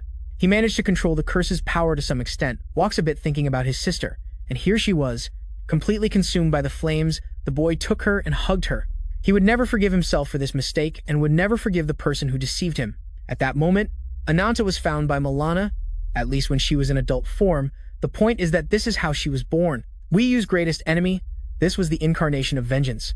Before causing chaos, Ananta woke up after remembering his past. He noticed there was a small incarnation right next to him. The boy doesn't know where he is, and had never seen this incarnation before. Anyway, it doesn't matter. Somehow he's still alive. So he needs to find Guiyu and be smarter to eliminate him. Anyway, the guy spits blood. His health condition isn't very good, to say the least, so he falls to the ground. His regeneration wasn't working. The girl ran off to get help. So let's go to the caves. This is where people went out to work. Ananta got up from the ground as best he could and looked around, and he had no idea what place this was. He assumed he was inside a huge underground cave system. However, some Valkyries intercepted him. These people didn't even know that Ananta had been rescued, killed by Bernard and his group. They thought the protagonist was an intruder, so they would try to subdue the boy by any means necessary. The dark-skinned guy wasn't in the mood for games, and suddenly this guy appeared, who was also a captain, just like Bernard, and we'll call him Owl. Ananta notices the scar Owl had on his hand. He remembered when he was a child. Milana taught him what that was. They were the symbols of the wing's incarnation. Those who have this mark on their shield or skin are part of that incarnation's group. Ananta wants to ask him a question, but the guy immediately tries everything possible to behead him. He apologizes. He doesn't like being surprised from behind. The dark-skinned guy took a stance. He's not going to let anyone hit him just like that. He threw a quick right hook, but Owl dodged it. Now the captain understands that this guy isn't easy to eliminate. He backed away, claiming today was his day off. Owl isn't stupid, he senses. the dangerous energy Ananta emits. He wants to know where a mere human can get such an aggressive power. The protagonist asks him about his tattoo on the hand. He wants to know if Owl has ties to the Wings incarnation. However, the guy doesn't answer and immediately attacks. Owl used blades that Ananta could barely see. The captain was quite fast and forced the boy to back off. Owl isn't going to give him any information, and if Ananta wants to know, he'll have to take it by force. Then he launched a powerful gust of wind. Owl doesn't understand what just happened because Ananta had used his vengeance power to protect himself from the attack. He got a little hurt, but this isn't going to end here. Owl asks who the boy was and where he got so much energy. The Valkyries asked to call the queen so she can contain this threat, but the protagonist launched an attack. He won't let Owl mock him. The boy attacked, but the guy managed to evade it. The captain knew Ananta's strikes were very dangerous. Facing him head-on could be deadly. However, he recognizes a weak enemy. Obviously, the boy wasn't in his best condition. Who knows where the protagonist came from? He felt the pain in his body. It's not easy to carry the curse while being so weak, and the captain, of course, saw an opportunity to strike quickly with his S. Nothing managed to pierce Ananta's chest, but as you already know, our protagonist, as long as he has the vengeance curse, is almost immortal. Also, besides hatred, Ananta can also feed off pain. The captain felt the powerful energy, and obviously he decides to step back. The boy was starting to emit negative energy. It's time to take this fight seriously. People were starting to get scared. Ananta has a very intimidating appearance. The captain understands that this situation could get out of control, especially because the protagonist was evolving more and more, and the more powerful he becomes, the more chances there are that he will lose control of his strength. He took a stance and felt something different. Fear. It was the first time he was feeling fear. However, someone shouted at him from behind to get away. From Queen Riguelza, who made a huge leap onto Ananta's gigantic power, the woman landed a devastating blow with much of her energy, and the Valkyries had been summoned, and now everyone was ready to subdue the enormous uncontrolled beast. No one told them not to eliminate him. Ananta was not the enemy. Riguelza said that if he was causing harm, no matter who it was, she must suppress it, so she would use all her power to finish off the protagonist. However, the boy was very weakened. The energy of vengeance could not be sustained. His legs were starting to tear, and before he could keep causing damage, the protagonist tried to eliminate himself, taking advantage of the wound the queen had inflicted on him. Remember that when Ananta transforms into a gigantic monster, all the flesh and bone that is created has as raw material the energy of vengeance. That is, inside all this enormous monster flesh, the boy's body does not change at all. It's as if he were piloting a Jaeger from Pacific Rim. Nadia knows that the boy does not want to hurt innocent people, and among the debris of flesh and negative energy, the queen could see the protagonist. This possession is different from anything that has existed before. Some time passed, like this. No one heard how the people who bothered Ananta were being judged. Obviously, Ananta was imprisoned so he wouldn't cause more trouble. We will call this little one Skull, and he states that all the witnesses are being interrogated. This Valkyrie we will call Myrrh, and she is very close to the queen. Right now, all the leaders of Levantine were gathered to reach agreements and establish strategies on how to face this situation. Also, Riguelza wanted to make clear what actions they would take against the protagonist. Rupa states that leaving Ananta inside the fortress was a danger to any innocent person. The owl says that the protagonist is very powerful and seemed to be losing control. The smartest thing is to use him in Leviathan's favor. Captain Tarkan was not interested in protecting any monster, much less in using him for his own benefit. The queen asked Bernard if he knew how dangerous that boy was since he met him. The guy says that, yes, in fact, Ananta had freed him from a difficult fight against a gigantic spiritual monster. Rupa asked why he had brought such a dangerous guy inside the base. The man says he has a good feeling about that boy. It's true that his power is very threatening. However, he also has incredible hatred for the incarnation of the Wings. It's not necessary to take advantage of his power. If they manage to cooperate and work together, they will increase their chances to defeat Guiyu. Rupa shouted that made no sense. The end does not always justify the means. Besides, she thinks the owl could have eliminated him easily. She doesn't believe Ananta has enough power to contribute anything good. The owl apologizes, but actually, using Ananta is the best option. If he had fought that monster until the end in a real fight, he has no idea if he could win. Even if Rupa doesn't accept it, that boy is very dangerous. Riguelza had finished listening to everyone, and suddenly a familiar person arrived whom she was also expecting, one with a rabbit foot. Alana was known everywhere and was summoned by the queen. Valkyrie, so let's go back to the protagonist's cell. Here was the boy, a bit behind. However, the guy was receiving visitors. Ananta saw the visitors, and he can't believe that once again the rabbit's feet won't leave him alone. We'll call her Sanya. She was here to calm the boy down. So let's go back to Milana. The girl was presenting herself before the queen, giving thanks because they had given her the chance to provide information. Rupa didn't know who the rabbit girl was and got annoyed with her. Nearby was this girl who is also an incarnation, and her name is Raquel. Owl was in charge of her care and assumes that kids are always getting into places where they're not called. The queen states that the rabbits had the ability to move through space and time. That's why Milana was able to get in here without much trouble. Also, according to Raquel, Milana is a high-ranking member of an intelligence group known as Rabbit's Foot. Before Bernard returned from his mission, the rabbit girl was here making a proposal. It was the girl who intended to make the queen cooperate with Ananta. Now she wants to hear the terms of this deal. Ananta's power can be very helpful. Milana wants Rabbit's Foot and Levant to operate with the purpose of capturing and destroying the incarnation of the wings. She and her group will use their resources to support the queen in any emergency case. However, the protagonist had escaped from his cell and was shouting at Milana that she was a liar. The protagonist states that cooperation or commitment doesn't matter. Everyone here wants to eliminate Giyu. Rupa saw that her companion was finally safe, and the protagonist tells everyone that all he needs is a fair fight against the incarnation of the wings. Rupa was very easy to anger and couldn't believe that a criminal would come to give opinions as if he had rights. The boy was able to free himself because Sanya had hypnotized the guards. If the queen gave the order, Rupa would finish off the criminal. But obviously, Raquel tells the girl to calm down. She needs to listen to everyone. The queen analyzed the protagonist. She knows this boy, by his scars, has fought many battles.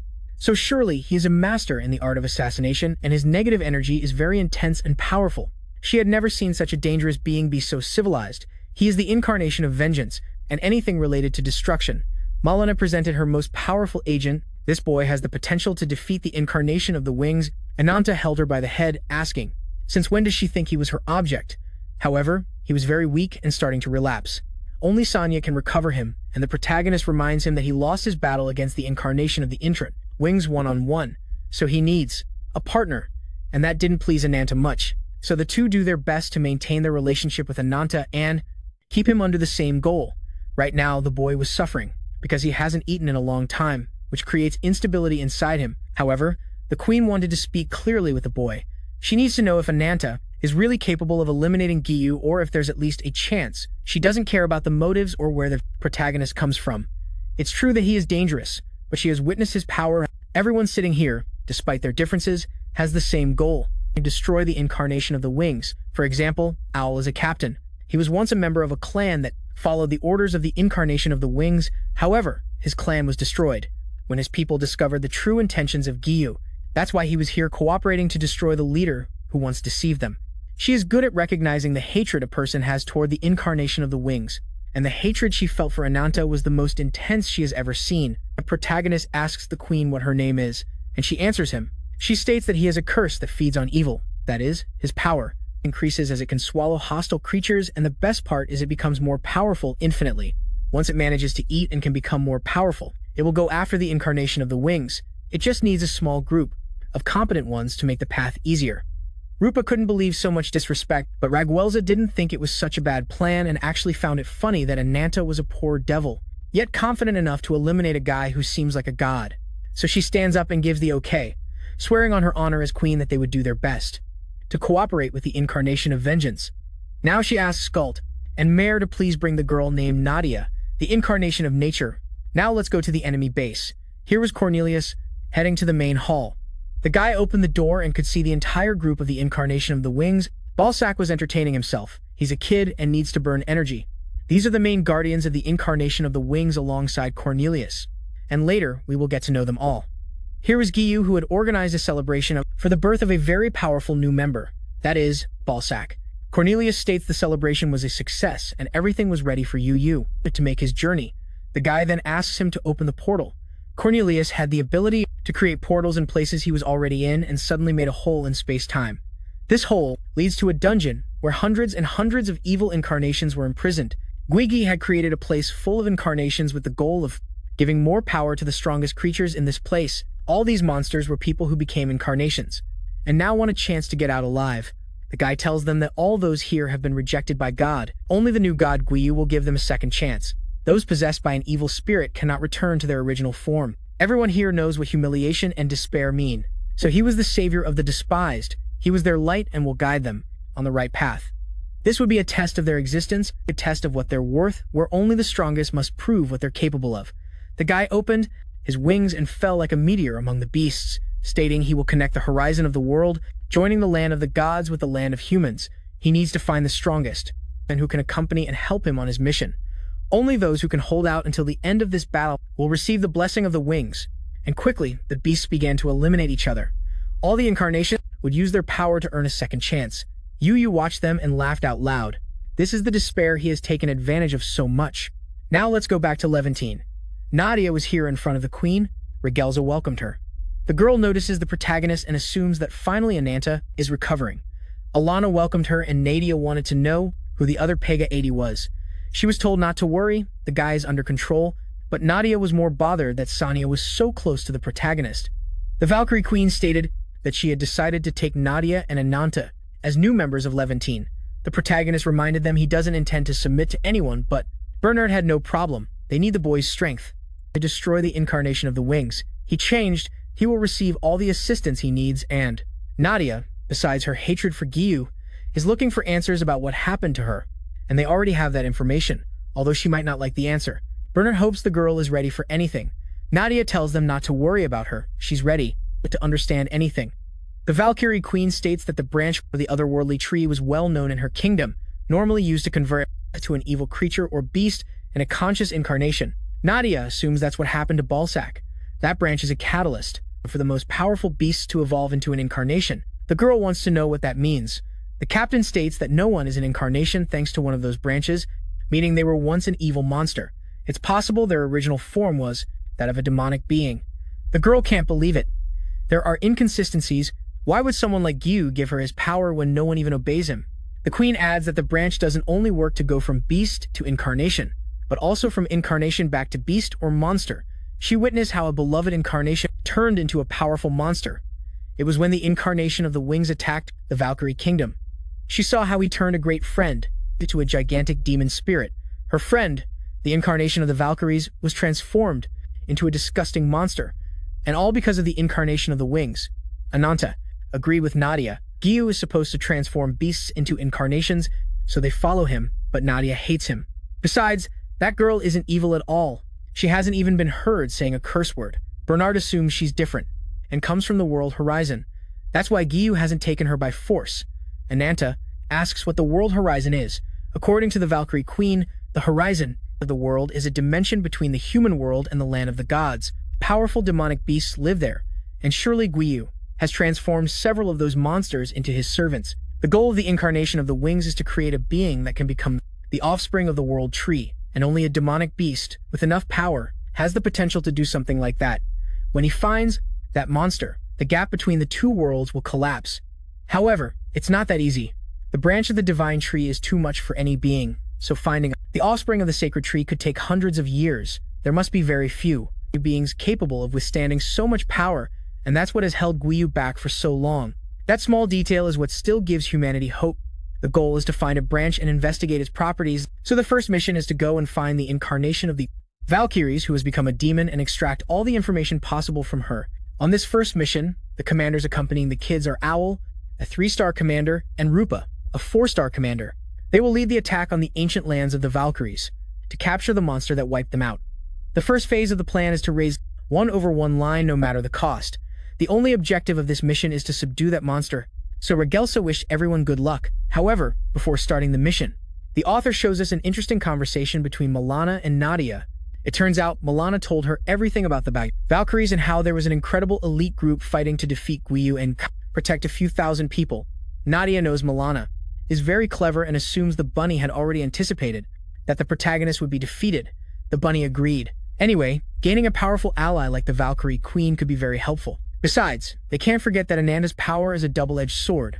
If the boy doesn't constantly defeat evil beings, the curse can consume him and make him lose consciousness. That's why his sister Sanya is always close to him. She can use hypnosis power to stop his mental instability. Obviously, it's a temporary solution. They have to find evil monsters, and only the Valkyries can lead them to those things.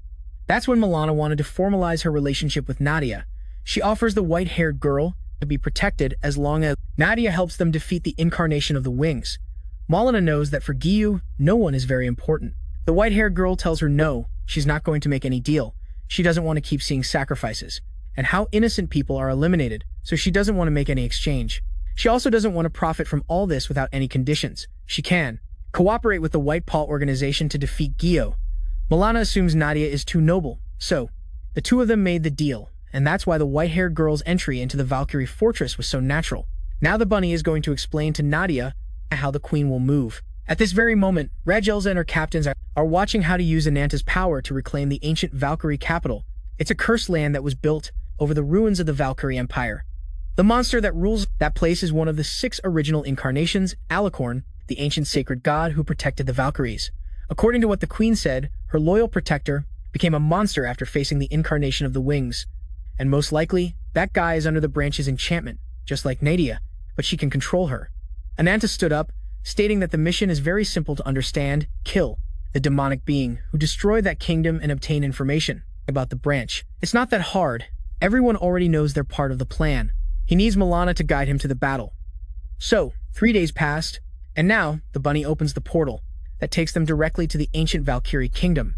On this mission, 2 Levant commanders and more than 100 elite soldiers are going. Buho would be one of the captains leading this mission.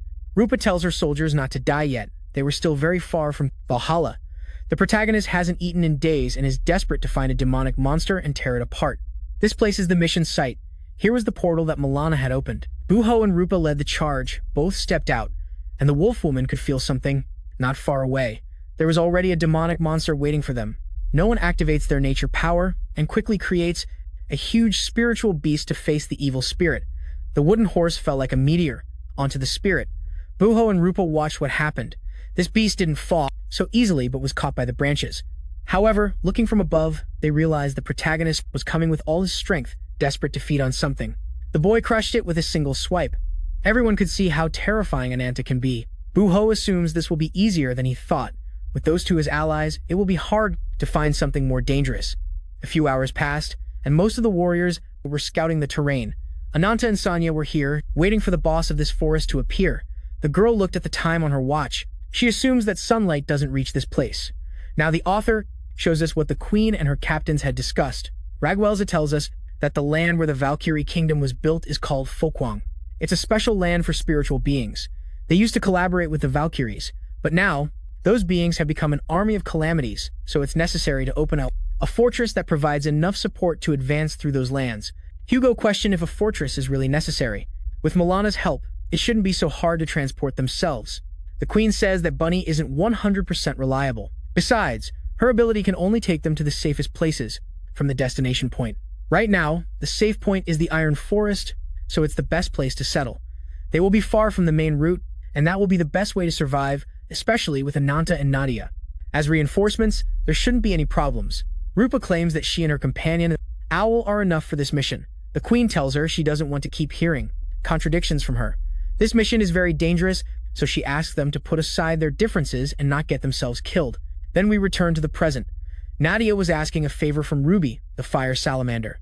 She began burning the body of the huge demonic beast. Rupa looked at Nadia and assumed she was a very sentimental woman. She focused on the protagonist. That guy is the complete opposite of her. Hugo tells her not to be so grumpy. After this mission, she won't see him again for several days. Besides, they're going to be comrades. She has to get used to it, whether she likes it or not. Rupa says that comrades aren't just any strangers. She feels great respect for all those who have fallen by her side protecting her, so for now, she can't recognize Nanta as a comrade. Then the wolf woman approached the protagonist. The girl was disappointed. He's only been hit once, and it's clear he's struggling to hold on. He was supposed to be stronger. Also, he always has to have a guardian behind him so he doesn't turn into a monster. The queen thinks he's very strong. At least he has a lot of potential, and she can't see it. It's true that the incarnation of vengeance is very powerful, but honestly, in the body of a simple human, it's a miracle he hasn't been consumed by the negative energy yet. No one arrived and asked Rupa what was going on. She said that Ananta is a ticking time bomb. The boy got up and reminded her they both have the same mission. If she doesn't like it, she can tell her queen.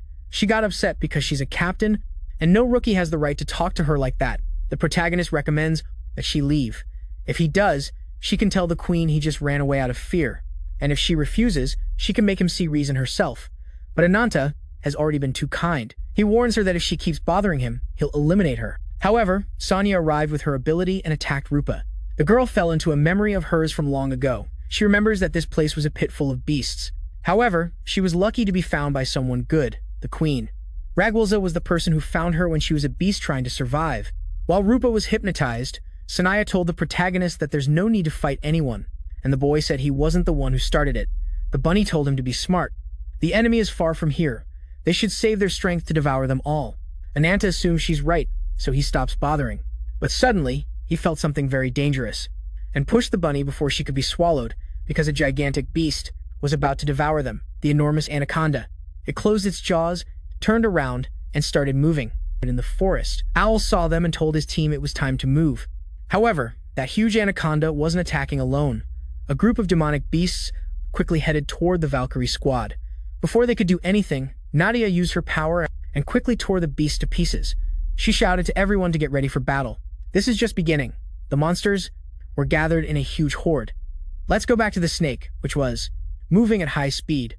Ananta had protected Rupa, who was still a bit hypnotized. However, she felt that thing was swallowing them. If she didn't do something, she'd end up being swallowed. The boy placed his hands on the snake's flesh and activated his incarnation powers, finally managing to break free by opening the snake from the inside. The monster fell, obviously, with a hole in its body. Ananta finally rested and ate something.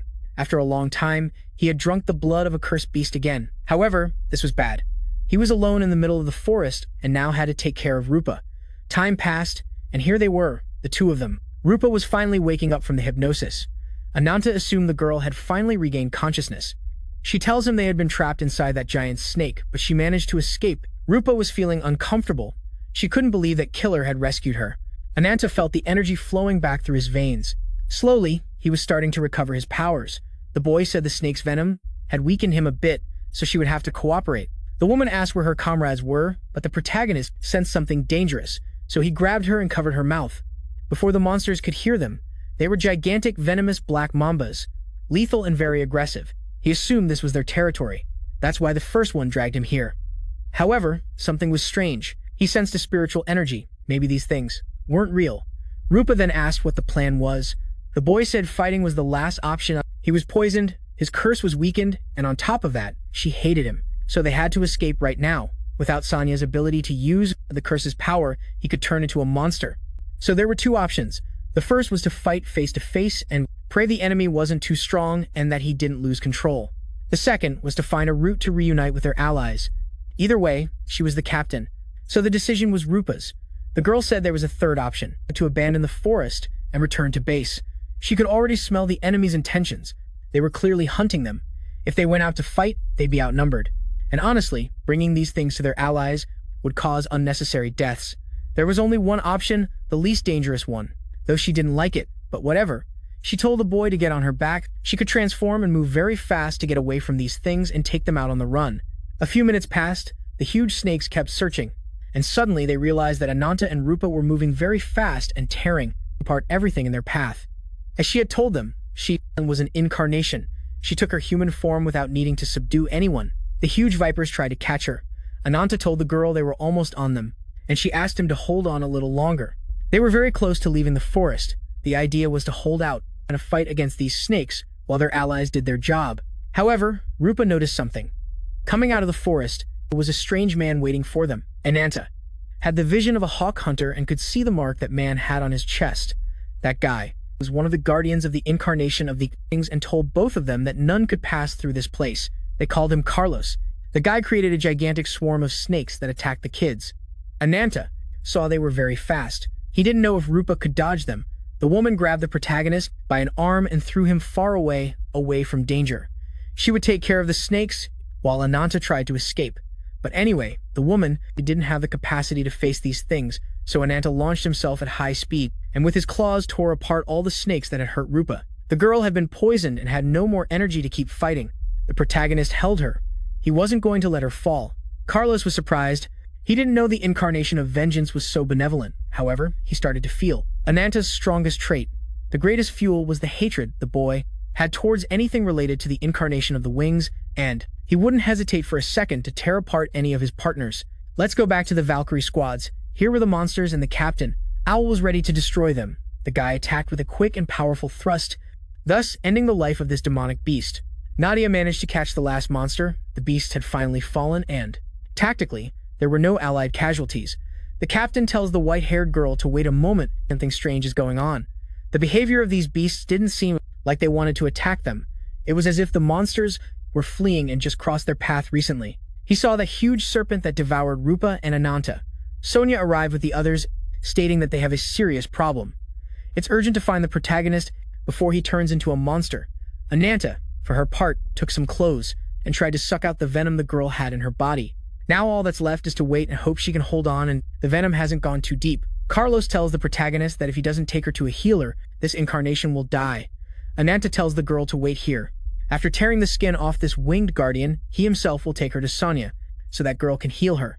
Carlos already knew the protagonist. The report Cornelius gave him described a human with a sinister curse clinging to revenge, so he had the mission to take the protagonist to his master. He is Carlos, the incarnation of credulity, and he lunged with all his snakes to poison the boy. The serpents were right in front of Ananta, and in an instant, he attacked, tearing them to pieces. Carlos couldn't believe it. In an instant, Ananta had caught up to him and already had him exactly where he wanted. He launched his claw swipe, but the old man still managed to dodge it. He couldn't believe it. This boy is very fast. Ananta tore apart all the flesh in his way and kept attacking. He finally managed to land a hit on the winged old man. The guy couldn't believe it. He had definitely underestimated this incarnation. He recognized the protagonist as a worthy rival.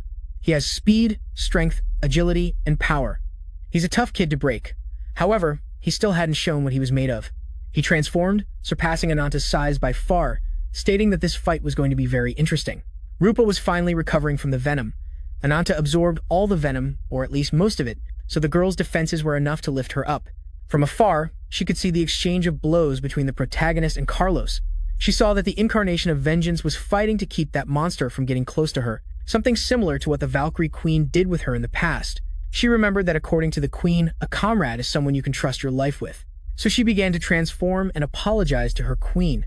She promised to return alive but needed to keep fighting and prove to Ananta that she could help him too. Carlos prepared his gigantic fist to attack, but in an instant, his arm was cut off. The guy didn't realize what had happened because the girl had hurt him, despite still having venom running through her veins. The guy was a little scared. He didn't see that strike and didn't even feel it. Rupa didn't stop and used all her strength to make multiple cuts on the giant serpent's body. Carlos began to feel overwhelmed. This speed and attack capability was too much. The captain fell to the ground. This was her limit. She had no more energy. Carlos thought to take advantage, but there was a problem. Ananta had recovered and his hatred was at 100%. In his spiritual form, he practically devoured Carlos completely. The guy felt as if he was totally swallowed and attacked by all the beasts Ananta had inside him. The branch he possessed was destroyed, and finally, the guy had lost. However, he shouted, calling for an ally. Not far away, a gigantic dragon ascended. This winged dragon was also part of Carlos, and the guy transferred himself to the back of the flying serpent before being devoured. The guy saved his consciousness, however, defeating the incarnation of vengeance. It's too much for him. Ananta felt a fire consuming his chest, absorbing the body of that gigantic thing, gave him part of its branch. He knows he stripped Carlos of his powers, but he's not happy. There was the guy thinking he was saved, and the boy started to discover part of his power. A pair of gigantic wings unfolded from his back, just what he needed to not let Carlos escape. When he said he was going to devour the old man, he wasn't joking. He's going to fight to the bitter end. However, the protagonist has lost consciousness, not at all aware that Rupa overexerted herself, so that he would have the chance to devour the old man, and now she's paying the price. That thing is going to escape. He has to decide whether to save or attack. A few hours passed, and let's go back to the Valkyrie group. Rupa opens her eyes. Nadia, Ruby, and their colleagues were here. The girl tried to get up, and no one let her. They told her not to overexert herself. The white-haired girl said that getting the antidote in time was what saved her. Ananta was the one who brought her and practically rescued her. Rupa couldn't believe that boy had saved her again. The protagonist arrived wondering if the effort had been worth it. He assumed Rupa was saved, so not everything was in vain. The girl remembered that the protagonist was also poisoned in B, but he told her to only worry about herself. With this favor, he owed her nothing anymore and asked her to focus because the battle wasn't over yet. A while passed and these four made a campfire. The captain stated that Rupa was definitely going to recover very quickly. He thanked the protagonist for saving his companion. Nadia asked the boy who they had fought against that left them in that state. Ananta told them about the old man Carlos, a follower of the incarnation of the wings who could summon gigantic snakes. By the way he moved, Yu sent him here to scare off intruders. That's why they attacked them. Nadia wondered why they were protecting this area, and Ananta didn't know. However, he devoured Carlos's power and now felt that energy inside himself. Sania said the curse of vengeance had finally stabilized, so he shouldn't have problems turning into a monster. The branch of Carlos helped a lot to stabilize him, and if he keeps absorbing branches, surely his power will become much more incredible. Ananta pushed her aside, and Buho said that incarnation of credibility must be part of the Sephiroth, a group of 10 top-level guardians who protect the incarnation of the wings. The top 5 are known as the 5 disciples and are very powerful and dangerous incarnations. If someone from the top 10 was protecting this place, it's possible that a top 5 guardian will appear sooner than they think, so they must be careful. Each of those disciples has devastating power. Now, let's go to the old man Carlos, who was resting in this tower. The guy was badly injured. He barely escaped. Someone saw him and noticed the old man had been beaten up. This guy was one of the 5 disciples and couldn't believe a top 10 had been humiliated. Carlos told the incarnation of Conquest to please forgive him, because this guy is the top 2 of the Guiyu Guardians and is the incarnation of Conquest, whom we'll call Gohan. He's tired of bad jobs, so he's going to finish this mission himself. But moments before all this, the author showed us something. Gohan and Carlos visited the incarnation of the wings, Guiyu, who at that moment was testing whether the strongest beast could withstand his branches. Cornelius told Gohan to stop. He didn't want him to get close to his master.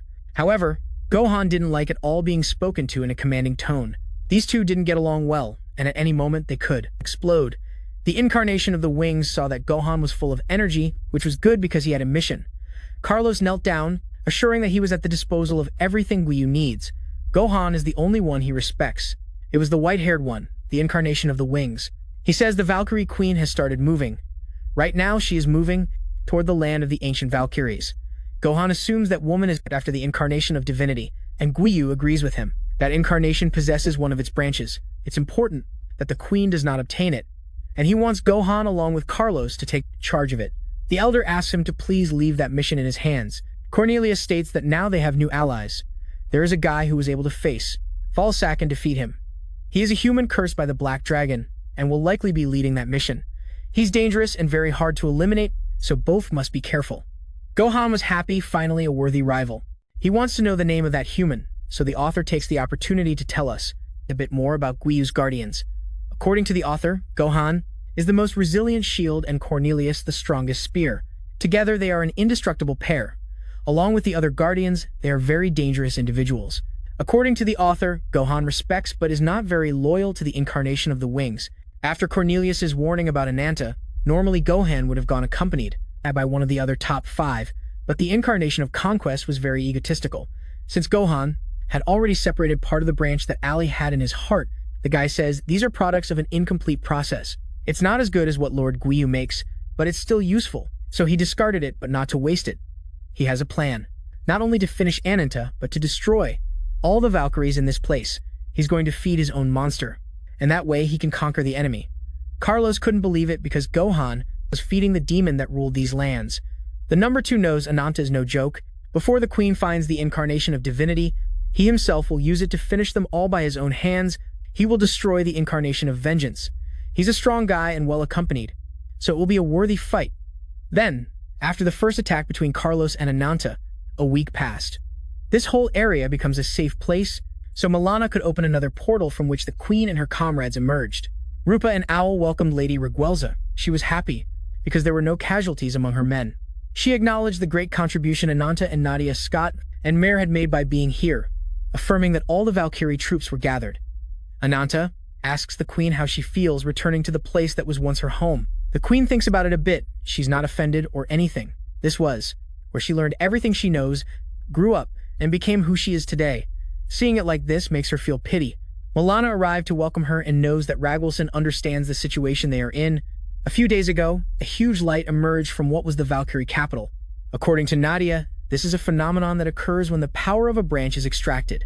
The appearance of Carlos and the manifestation of that power can only mean one thing. The enemy understands very well that they are here and are ready to face them. The element of surprise is no longer viable. In case of an emergency, she won't be able to help them escape so easily. She wants to know if the queen still wishes to move forward. The Valkyrie spoke with all her sisters, telling them all that they have returned to the homeland where they grew up and were born. This place was lost to the incarnation of the wings many years ago.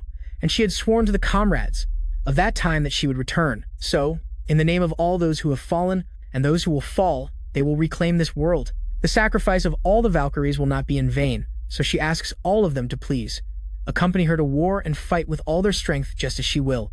All the Valkyries were encouraged, and the new mission was to take the ancient capital and destroy any enemies waiting there. The rabbits were a bit far away. Sonia was disappointed. She wanted to see Ananta fight. Milana tells her not to be foolish.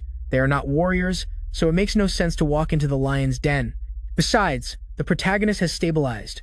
Her sister's services are no longer indispensable. On top of that, the queen knows they are her resignation card, so she will never let them go to the front lines. Obviously, Reguelza has them under surveillance. She assumes gaining a Valkyrie's trust is not that simple. Sonia asks her sister how she thinks the queen and the Valkyries will fare. Milana, honestly, doesn't care if they win or not. The only thing that matters is that Ananta finds strong rivals and keeps evolving. The lives of others are none of her concern.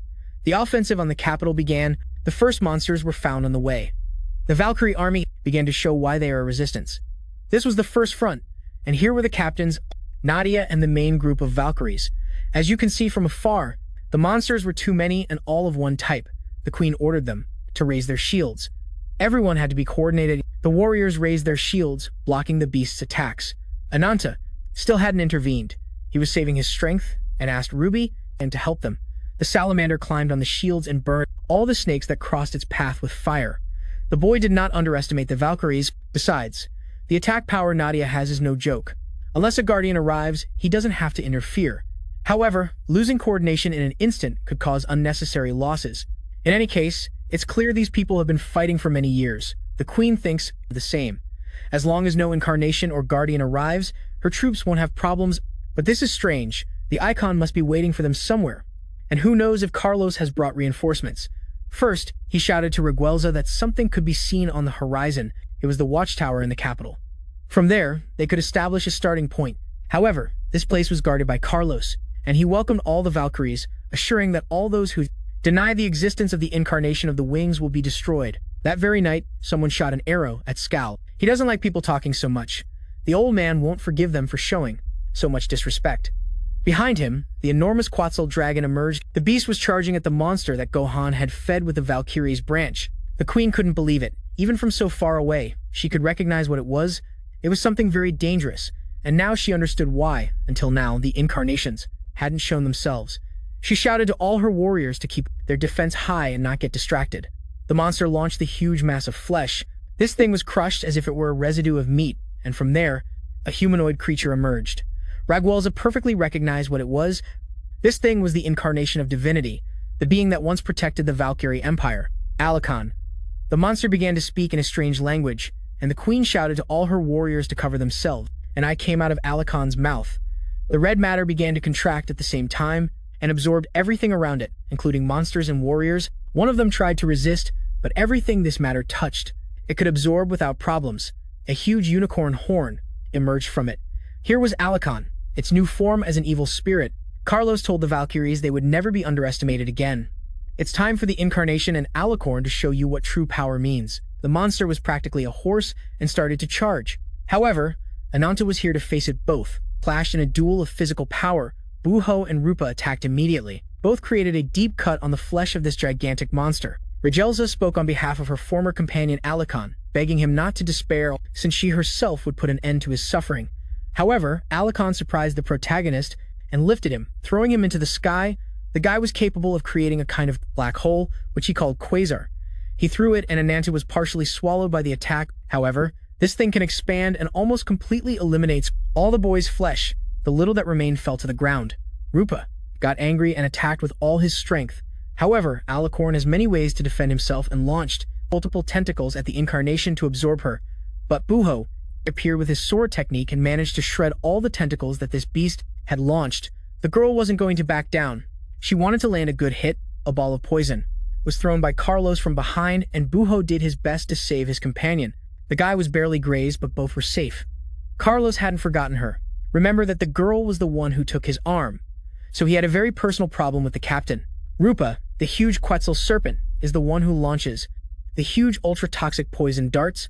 Buho understands that things are getting complicated. This poison is very dangerous. However, Rupa transforms and evades the attack. The girl had managed to protect him, but at this rate, they won't be able to get close. However, suddenly a lightning bolt shattered the wings of the Quetzal. Skull was capable of launching enchanted arrows with great power and enough to hurt anyone. The Valkyrie warriors weren't going to just watch and were already forming their formation. So Carlos stopped playing and once again showed his true incarnation form. However, the old man had been distracted for several seconds, and Rupa, along with Buho, managed to reach him without him realizing it. The girl mocked the old man because she had taken his right arm. The guy got angry and attacked without thinking. So, the captain appeared from behind and using his sword technique with all his strength destroyed the left side of the monster, causing it a lot of damage. This thing fell to the ground from the attack. The technique with the element of surprise worked. However, the captain knows his weapons can't withstand so much energy. Rupa asks where Ananta is. That boy was recently hit by Alicorn's attack. Down on the ground, the Quetzal had lost its wings but was still a gigantic and very dangerous serpent. Nadia was with the protagonist doing her best to recover what little was left, and behind her, the queen clashed with Alicorn. This woman, despite being human, is very powerful. Still, her enemy is a corrupted incarnation, so it won't be easy at all. All the Valkyries stood in front of the queen to protect her, but Alicon with a single blow sent them all flying. The size and strength difference is overwhelming. Still, Raguelza took advantage and attacked him. The queen had caused a great wound in an instant. She asked Nadia to please help the protagonist recover as quickly as possible. To win this fight against Alicorn, they need the power of the incarnation of vengeance. The queen gathered energy and used her attack called Fragarash. She attacked with her sword and launched an incredible burst of solar power. Alicorn couldn't dodge that blow and finally was completely slammed. That energy is made to eliminate gods. When the dust settled, Alicon had been badly hurt and his matter couldn't regroup. The queen approached, remembering her old companion when she was a child. Alicon was the one who taught her how to be a queen, and now she had the sad mission of ending him to the life of her former mentor. So she asks him to please stop resisting and let her do her job. But Alicon tried to whisper to her, "Princess, you're still alive." Then the author shows us a bit of the queen's past. Since they were kids, Raguelza had loyal followers. She was a very hyperactive princess, but Alicon was always there to teach her how to behave. From a young age, she had a free spirit, and Alicon's job was to protect this empire and raise his queen. He always told her he would be there to protect her. Only then would she become a great queen. Raguelza's attack had destroyed the branch that Giyu placed, and that's why Alicon was regaining consciousness. However, he looked at his hands, looked at himself, and couldn't believe what he had become. The man remembers what the incarnation of the wings had done to him. It was the day Giyu attacked and destroyed all the nobles of the empire. The little queen also saw everything. Raguelza's mother at that time tried to confront the incarnation of the wings. However, Giyu had devastating power, and all were destroyed, including the princess's eye, unfortunately. Yuyu's influence is very strong, and even though the queen tries to make Alicon react, the man loses control again and becomes a slave to the incarnation of the wings. The monster contracted, and the matter began to crack. Nadia reacted quickly and took the queen so she wouldn't be swallowed. This thing started turning into something even more bizarre. Ruby noticed how difficult the situation was. Seeing that her dear friend Ananta was in a serious condition, she came up with an idea. The salamander activated her fire energy. She had to recover her companion. On the other hand, Nadia told the queen to please not hurt herself any further and that the best thing was to retreat. But the queen shouted that she refused to surrender. She was just dazzled. But that incarnation had reached its limit. She was very close to winning. She asked Nadia to help her deliver the final blow. However, someone from behind told them to step aside. Salamandra had fused with Ananta, and the fusion energy had accelerated his regeneration. Now the boy was radiating heat. The protagonist had literally fused with Salamandra since a unique characteristic of the Black Dragon is to combine his strength with external powers, or at least that's what he thought. The queen assumed the boy had fused with that spirit. Ananta approached the monster. This thing roared. It still had claws and teeth to attack, but the boy created a gigantic fireball with his arms and launched his attack called the Burning Orb that envelops the sky. Alicorn also had fighting techniques and prepared a quasar. He launched the attack to shatter Ananta's heat, and both energies collided with each other, causing a tremendous explosion. The monster was hit by the fire debris, but Ananta came from above with all his strength. Alicon crouched and created a spiked defense like a porcupine body. However, Ananta destroyed it with his claws, shouting to the incarnation that both were victims of Giyu, and readied his fists to finish off Alicon. The clash between the two generated even more consecutive explosions that destroyed everything in their path. Alicon thought about why he was clinging to this horrible life. Nadia didn't stay still just watching. She used her roots to trap what little was left of the Valkyrie Guardian. Then, the boy saw the queen's light again. Raguelza had recovered and was ready for a second offensive. She asked her mentor to please rest in peace, and from afar, you could see the gigantic wave of light that struck the incarnation of divinity. The dust began to rise. Alakon had been completely destroyed and freed. Nothing was left of his body, but his soul was now a free spirit and could recall some pleasant moments. I could see that his little princess had finally become a great woman. He was happy to have completed his mission, and Raquel could hear her mentor saying goodbye to her already. And so the minutes passed. Ananta and Salamandra separated again. The protagonist asked Ruby how she had helped him. His energy recovered in an instant, and a moment ago he felt a very overwhelming power. There are things Regacia still doesn't understand. She could see the original branch that Alakon Nadia had. He arrived, offering his deepest condolences to the queen for all she had been through. The redhead says that honoring the dead is something normal. However, there's no time to shed tears for the fallen. The enemy was falling little by little. All those who have stayed alive and keep fighting will have to earn the name of those who are no longer here. Up in the tower, Owl and Rupa shouted at Carlos, asking why he had caused all this damage. The old man laughed because he knows it's not over yet. The captain didn't understand and would make the old woman speak if necessary. Owl asks him to stop. This isn't over yet. A few kilometers away, he could feel an overwhelming energy. Here was the incarnation of conquest. It's time for Gohan to do the job with his own hands, Ananta. He heard the captain say that someone was approaching. The guy leaned in a bit and in an instant destroyed the tower's base like a meteor. Gohan. He's too powerful and quickly faced the protagonist. However, the boy struck, but Gohan didn't seem affected by the blow, and it was a clean hit. With great power, the protagonist felt that this guy wouldn't be easy to defeat. He remembered what Boo had told him about the Guardians.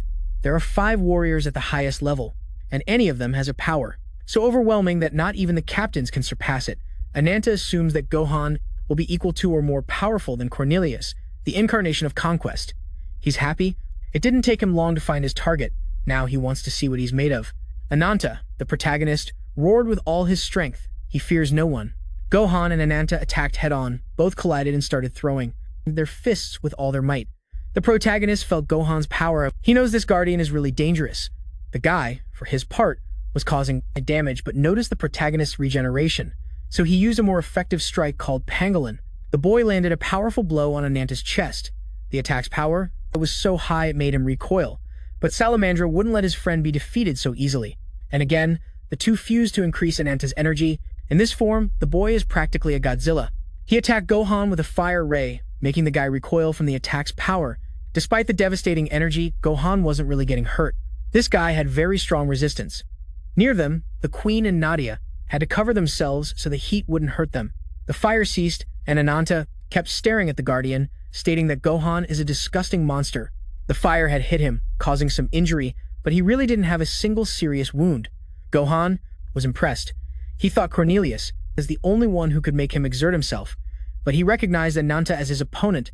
He was going to use all his power to crush him. Having unleashed all his energy, he left Ruby without fuel. The protagonist thanked her for helping him, but wants her to stay away from now on. He will face Gohan with his own strength. The guy states that Ananta was the target, so he won't proclaim himself the winner until the protagonist is completely destroyed. The boy put his 4 paws on the ground like a beast, attacked head-on. There's nothing to think about. He just has to destroy him. Both grabbed each other and started exerting a lot of force. However, Gohan was able to make him recoil with pure brute strength. Ananta manages to stop and take a stance, but Gohan lunges using the physical technique of the meteor strike. Both collide and generate great pressure, while Ananta tries to resist. Unfortunately, the difference in their endurance is like that between a log and a solid rock. Ananta regenerates and tries to attack, but Gohan is not only strong but also very skilled in fighting. He throws very precise blows that the protagonist can barely dodge. Anyway, the incarnation of vengeance will not stay still and attacks the incarnation of conquest. He had no choice but to cover himself from the dangerous slashes. However, despite landing powerful and solid hits, the armor Gohan wears is not something he can destroy. The guy grabs the boy by the arm and sends him flying, showing the wide power gap. Ananta is slammed against the rubble of the Regalza tower, watching the fight and understanding that the protagonist can be immortal to some extent, not to mention the ability he has to fuse his energy with rubies. However, his opponent is no ordinary one. Gohan's nature is like that of a knight in plate armor, indestructible. That defense will not fall, only with the power of the curse between the two of them. They have to find a way to help the boy. Nadia had already thought of everything, and she had taken the Alicorn power branch. It's time for Ananta to receive even more power. The protagonist was getting up from the rubble, surprised. He had never faced someone with more physical power than him. Anyway, Gohan may be invincible, but he must have weaknesses. Someone came from behind to help the boy. It was Rupa and Owl who brought the guardian Carlos. This guy can still serve as fuel. Gohan was arriving at the rubble, and from afar you could see how the gigantic spirit of the Black Dragon devoured Carlos. The old man shouted at his companion to help him, but it was already too late, and Ananta finished absorbing him. The part of the branch he had plus the one the old man had made the power of this incarnation finally complete. And now Ananta had all his energy to attack. Snakes started coming out of him, and green energy from his back. This is Ananta's new form, and he tells Gohan to get ready because the second round is about to start. Buu is impressed. The Curse of Vengeance is the most powerful incarnation of all. Gohan was also impressed. Ananta is a dangerous guy. He let the boy swallow the old man to see how far his strength could go. He would be even more excited to crush him. The guy took the form of a pangolin curled up on itself. He launched at full speed against Ananta, the incarnation of vengeance, submerged his venom on the floor like Carlos did, and created a gigantic viper that tried to stop the pangolin. However, Gohan's structural strength allowed him to pass through the snake like it was nothing. Ananta grabbed the captains and put them away from him. The boy ordered them to grab the survivors and get away from this place. Gohan was already on Ananta. Both collided, and the protagonist tried to stop him with his own hands. However, the inertia and power he had. Gohan is too much. The pangolin returns to his original form and ordered the boy to kneel, but Ananta refused. He would never kneel before anyone again. He threw his vipers at Gohan. They quickly wrapped around the pangolin's 4 limbs. Now that they had him well restrained, Ananta reminded him this was a life or death fight.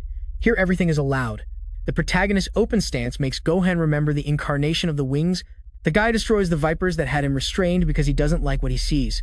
Ananta takes advantage of Gohan's distraction using his gigantic claw loaded with venom and great strength, landing a big slash on Gohan's face. That hit is the first in which Ananta manages to hurt the incarnation of conquest, and the author wants to take us to the origin of this guardian Ord. It turns out that the pangolin alone has been a very powerful beast since its beginnings, and the day it encountered one of the ancient guardians that Gyu had was... This guy was cleaning the area, and at that time was in the top 5 of the guardians. We will call him Kamen. He was supposedly the embodiment of destruction. However, Gohan didn't care. He just wanted a good fight. Kamen landed a solid blow on the boy. He honestly had a lot of strength and slammed Gohan against the mountains. Kamen was looking for Gohan because the embodiment of the wings had ordered him to, but Gohan's defense simply could not be broken with brute force, so the fight between these two would be much longer.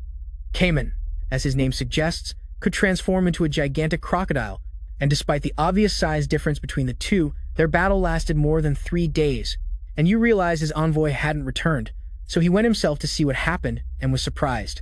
Gohan, without the blessing of the branches, was able to destroy one of the guardians, and worst of all, the boy hadn't received a single scratch. Conquest asks Gyu if he was the idiot causing all this chaos in the world. Gyu asks him not to be so harsh with him. He was only working for a better world. He needs to find the strongest. At that moment, Kamen was awakening from his death and tried to attack once and for all, but Gohan, using his fist technique, tore to pieces what was left of the monster. Despite not getting hurt, the boy knew the strength this guardian had, defeating a very powerful opponent using simply his strength. That is the destiny the gods had given Gohan. He believed himself the pinnacle of the embodiments. He even laughed thinking that the embodiment of the wings could be stronger than him. So Gyu made him a proposal, a fight between the two. The embodiment of the wings assures that Gohan doesn't even have a chance to hurt him. The guy, self-proclaimed as God's chosen one, and Gohan wasn't stupid. He felt the gigantic energy the embodiment of the wings had. Obviously, all are stolen powers. So he used his strength to fight a god, and threw himself with everything regardless of the cost. That was the first time someone could hurt him. The embodiment cast a spell around Gohan using his ray of light, holding him and leaving him, practically immobilized. Gyu tried not to hurt him. He just wanted Gohan to surrender and follow him, promising to meet many enemies who would be his equal. But Gohan was very stubborn and didn't intend to surrender if he hadn't even received a scratch. Then the embodiment of the wings showed him the difference in power. That's how, using his rays of light, Yu almost destroyed one of his eyes. That was the first and only wound the second guardian had received, a huge cut on his face that would forever mark his defeat. Now let's return to the fight he had with Nanta and Gohan. The protagonist had attacked the left eye because from the beginning he saw how Gohan protected himself. That first hit, Gohan put his right cheek so the left wouldn't get hurt. There was the breaking point in his armor. He doesn't know who or how, but someone had left that crack in him, and now it's time to open it completely. Gohan had been hurt again by a rival. The energy surrounding him began to move rapidly. the embodiment of conquest, he began to unleash his true power. The guy claims that Ananta has hurt him both physically and spiritually, so he will use all his strength to destroy every last atom of the protagonist. He hurt his pride, so he's going to return that blow. Gohan would finally show the original power his branch possesses. That is, the power that Gyu gave him. For Gohan, it was shameful to use the power the embodiment of the wings had given him. However, once he destroys Ananta, he himself is going to destroy the incarnation of the wings inside Gohan's body. The guy was thinking about how powerful the protagonist is, someone who has the firm conviction to eliminate the incarnation of the wings even if it doesn't make sense. The two are very similar. The one who wins this fight will have the moral obligation to destroy the incarnation of the wings. Nanta laughed at Gohan. So much fuss over a simple wound. Anyone willing to take a life must be willing to receive whatever damage is necessary. For Nanta, Gohan is just another obstacle on his path to eliminate Gyu. The boy attacked using all the power of the snakes that the old man had given him. Gohan destroys them with more speed and power. Now he is a gigantic monster. Combined with the power of the branches, he is much more dangerous. However, Nanta wouldn't stay still, and from here, we can't notice the size difference. But that doesn't bother the boy, and he tried to prepare an energy shock, but Gohan attacked him, practically splitting him in half. Like I told you, his speed and attack power are even greater than before despite the size. However, Nanta wouldn't think of letting himself be defeated so easily. The boy raised his stingers full of venom and launched them at maximum power, trying to paralyze this monster. As you can see, despite the size difference, Gohan had to cover himself if he didn't want to be poisoned, but even so, his armor, strength, and speed are more than enough. The protagonist threw himself against the incarnation of conquest, and even though his face hadn't regenerated yet, he tried to land another hit on the eye that Gohan has injured. However, he backed off again. The damage he was doing was very low, barely starting to raise his energy. He needs to penetrate and poison the flesh of this pangolin. Gohan noticed Nanta's intentions and launched himself, immediately to stop him, going head-on with his two hyper claws to eliminate him. But all of this was just a trap by the boy. Before being hit, the protagonist flew away like a dragon. The Quetzal was part of Carlos's power, and Nanta could also transform into one. Gohan shielded himself from the venom and toxins in the air, thinking that he and Nanta are the same, conquerors and hunters. He remembers the gigantic monsters he has destroyed. He knows that Nanta has surely lived his own life facing the same monsters. Hunters of this level cannot coexist in the same world, so they charged head-on, one against the other. This is the battle that will define the greatest hunter of all time. From afar, you could see the two colossal beasts fighting each other. They knew that Nanta is more powerful, but they worry that the boy might not survive. The queen thought that the survivors are already safe. Now only one last step remains, and the one in charge of doing it perfectly is the girl named Nadia. The white-haired girl was feeling the power of the alicorn branch. This branch and hers were resonating, meaning they are the same type. She thinks that having this inside you grants great power, but if you don't control it or lose stability, it can also turn you into a monster. This unicorn branch has been through a lot, but it is still very powerful. Nanta is very far away, and it would be dangerous to approach him, so she must support him by absorbing new power. The girl could feel the energy of alicorn detaching from the branch, and suddenly, the soul or spirit of the ancient incarnation appeared in front of her. The queen could see the enormous burst of power. Nadia is more powerful than we can imagine, and right now, she will unite her power of nature with the power of divinity to protect the Valkyrie people. Gohan is not stupid. He could feel a new entity with a huge amount of energy. Nanta took advantage of the subject being distracted and tried to wrap him with his body.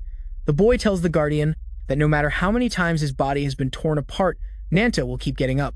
Nadia was taking a stance and using his staff with the alicorn horn, he threw it with all his power. Taking advantage that Gohan was tied up, the pangolin knows that the unicorn horn has divine energy that can eliminate it, so he manages to break free, and Nadia's attack hit Ananta directly. The girl is surprised. She didn't think Gohan would be able to free himself from Ananta's grip. The monster tells the protagonist that his trump card has been a complete failure. It's a shame. He himself wanted to tear him apart. However, Ananta can absorb any kind of branch, and right now, the boy was absorbing the power of the divine incarnation. Gohan hadn't freed himself. It was the protagonist who let him escape to obtain the alicorn horn. The boy attacked immediately, piercing the pangolin's face. Gohan couldn't believe it. The power of a god should be able to kill an incarnation. However, this boy wasn't finished, and using the quasar technique, he began to create a gigantic black hole all over Gohan's face in an instant, like a spark. From afar, you could see a gigantic black hole on the head of the incarnation of conquest. The only way to destroy an impenetrable defense is by attacking with the power of the gods. The dust settled, and from afar you could see the huge crater left by the quasar. Gohan suffered very serious injuries. His most powerful form was destroyed, and he no longer has the energy to fight. He admits he was never ready to endure so much damage. That's why Ananta had won this fight. The guy laughed before dying. Ananta asks, what was so funny? Yu is still alive. He still needs to be defeated. So Gohan laughed at the protagonist. That's not the boy's power. Ananta is using the power of a curse that sooner or later will cause him misfortune. Undoubtedly, that fire can consume even the incarnation of vengeance, and he knows that. Ananta will absorb it, so his spirit will see how the incarnation of the wings falls. The protagonist listened. He assumes there are crazier people than him in this world, before being devoured. Gohan tells the boy, we'll meet again in hell, son of the Black Dragon. That's how the incarnation of conquest was destroyed by the incarnation of vengeance. A few minutes passed, and now the author shows us more from the protagonist's interior. The boy was unconscious. Now he was aware inside and beside him, and was the evil god who had cursed him, but Ananta didn't want to see him. The dragon congratulates him. Despite being a mere mortal, he managed to become more powerful. He reminds the boy of the pact they had made. According to Ananta, he has no problem with that deal. And honestly, he didn't care what happened to his body once he obtained Guiyu's life. The dragon is happy. The boy is very clear about it, but when the time comes, that dragon will rise again. So let's return to reality. Ananta is waking up. He stood up. There was someone behind him, but when he turned to see who was with him, they were already gone. He felt his chest warm, as if nothing had happened. Outside, the Valkyries had gathered all the people who fell in this battle. The queen ordered them to set them on fire. Remember, that's how the Valkyries commemorate their fallen comrades. Rupa and Owl lamented that there were so many losses. The protagonist had finally woken up and was leaving the tent. Nadia arrived, and the boy asked her how much time had passed. According to the white-haired girl, half a day had passed. They had treated the wounded, and the funeral for the victims was being held. But there were too many. Only half of the warriors survived. If it hadn't been for Ananta, surely Gohan would have destroyed them all. And just by looking at the boy a little, she can feel the enormous power growth the protagonist has had. He already absorbed several branches. Right now, the enemy must be reconsidering many things. Ananta looked at Salamandra and told Nadia that right now he has very important things to discuss with Ruby. He's not stupid. He knows it was Ruby who helped him awaken. He bent down and asked Salamandra to be honest with him. They had been together for many years, and she still had secrets from him back then. Let's go to the main palace of the Wings incarnation. Here was one of the top 5 guardians of Jeju. We'll call this woman Levian, and she is the incarnation of the Abyss. The woman had come here because the main guardian, Cornelius, had summoned them and wanted to know the reason for the emergency call, because one of the top 5 had struck a heavy blow with his hammer. He told Levi there was bad news about this young man. He is one of the top 5 and is the incarnation of ice. We'll call him Bore. And he was shouting that Comrade Gohan had fallen to the enemy's claws. Another guardian said that was impossible. This woman is the incarnation of madness. We'll call her Quicholga. Of all the guardians, she was the most obsessed with the incarnation of the wings. However, the angriest one was someone we already know. Balsac, the incarnation of light, whose playmate was Gohan, but Cornelius struck the space hard. He told everyone to keep quiet and behave as they should. Their master, the Lord of the Wings, was already arriving. The guy told the 4 of them that today had been a very hard day. They must mourn with all their heart the fall of Comrade Gohan. However, his loss can only be cleansed with blood. Now it's time for them to go on the offensive. Let's return to the desert, where the protagonist, the captains, and the Valkyries, Ananta and Ruby, were alone, ready to talk. But first, the author shows us what happened in the boy's childhood after his tribe was burned. Ananta cried for many days over his sister's death. He no longer had any reason to live, so he asked his older sister to wait for him while he settled his score. Back to the present, Ananta and Ruby looked at this huge desert with the very bright stars. The protagonist told Ruby that at first, when he lost everything, he tried to deceive himself, thinking it wasn't his fault that he lost everything. If it hadn't been for Ruby, who accompanied him at that moment, surely he would have lost his sanity with everything that happened. Since that day, his body only harbors hatred and bitterness, but thanks to his companion, he has been able to endure everything. Thanks to Ruby, he still keeps moving forward to face the incarnation of the Wings. Ruby returned to her human form. As it turns out, she wasn't just a spiritual beast. She simply kept her form hidden because she knew that Ananta hated the incarnations. All the bad things he had lived through were caused by the incarnation of the Wings and the Black Dragon. He has always fought to destroy the abominable incarnations. However, Ruby had no reason to be afraid. She has been his companion, and he would never dare to hurt or judge her. Ruby apologized. She didn't want to deceive him or make Ananta feel hatred toward her. The protagonist looked at the stars and told Ruby that something had changed inside him. When the alicorn branch joined him, he not only received the power of incarnation, he received alicorn's memories, proof that incarnations and humans can also be family. So he knelt and apologized to Ruby for never having understood her. It doesn't matter if she is an incarnation, a beast, or a human. She was always by his side. For him, she is family, and nothing can change that. Ruby couldn't hold back her tears and hugged the protagonist, happy because she was family to Ananta. The boy knows that the more powerful an incarnation is, the stronger their emotions are. Alicorn's emotions have changed his perspective on many things. Unlike Gohan, his perspective on many things had changed, unlike Gohan, a guy who only lived for revenge and fighting. Ananta and Gohan were very similar, both in their emotions and their way of living. Ruby knows that Ananta was sad and asks why. She doesn't like to see her family sad. The kid closed his eyes and told her to wait a little longer when he manages to destroy the incarnation of the wings.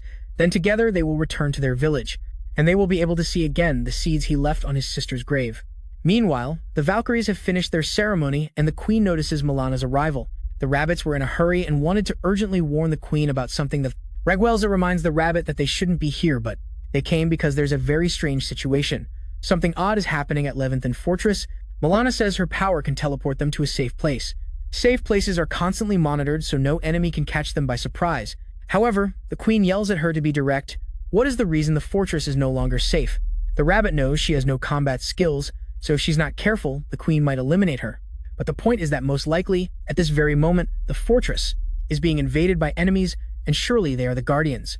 The incarnation of the wings tells us the story of how the universe of this manga was created.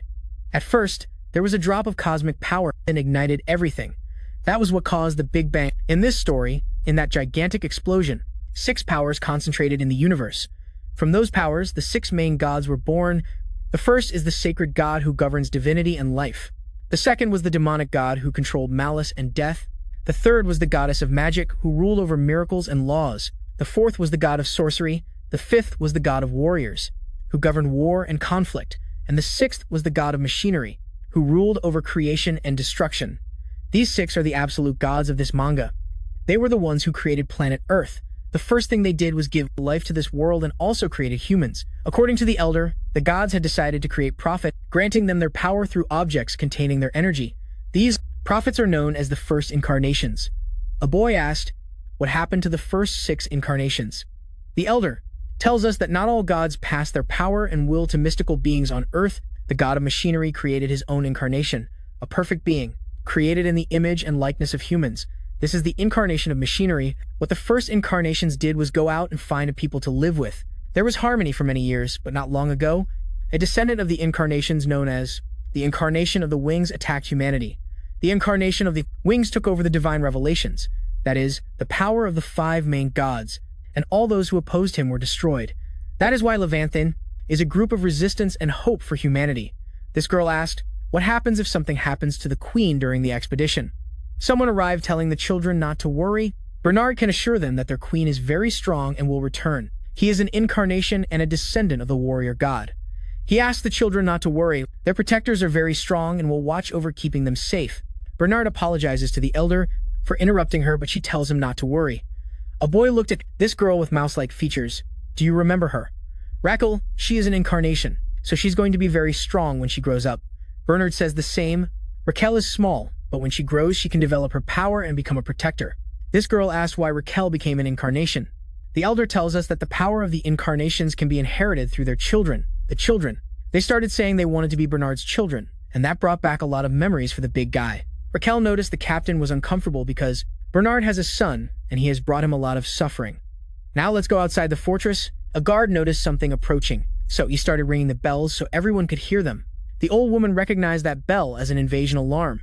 Bernard couldn't believe it. The enemy was attacking them. Down below, the river that protected them had frozen, and someone was already in the middle of all that ice. This kid was Bore, and he assumed that waiting so long would be worth it. When he destroys this whole place, the kid was accompanied by an incarnation called Mansi, this huge mammoth, ready to attack inside the fortress. Bernard looked out the windows, wondering what had happened. The queen was supposed to be handling the enemy, and from afar, they could see how Bore attacked using a technique called Blizzard. The kid created a huge ice barrier that connected directly to the fortress entrance. It was a path for Mansi to attack, and nothing could stop the mammoth. It started running at high speed, ready to break down the entrance. Bernard saw the monster was already on top, so he told the soldiers to prepare for the impact. Mancy went straight at the giant door, and when it crashed, it caused a big tremor. But it didn't manage to break the structure. Mancy fell. Something had stopped it with a powerful blow. It turned out Bernard wasn't the only captain protecting the fortress here. The second commander of Levantine, a descendant of the incarnation of conquest, Captain Tarkan. Now the captain and the ice incarnation were face to face. The little guy was smiling. He was just getting started, and strong guys appeared. He told Mancy he was useless, his strength was worthless, so he would have to do all the work himself. Mancy gave the ice a strong punch, claiming it was unfair. He could help too. The blow he took from that guy wasn't anything ordinary. That guy must be an incarnation. So he used a skill that increased his body mass and planned to attack again. The mammoth charged straight at the captain. It managed to land a very powerful right hook on the captain. But Tarkan was something beyond his understanding. The captain felt nothing and was now ready, but counterattack. He slammed his mace against the incarnation's head. From afar, Bore could see how his companion was crushed against the ice.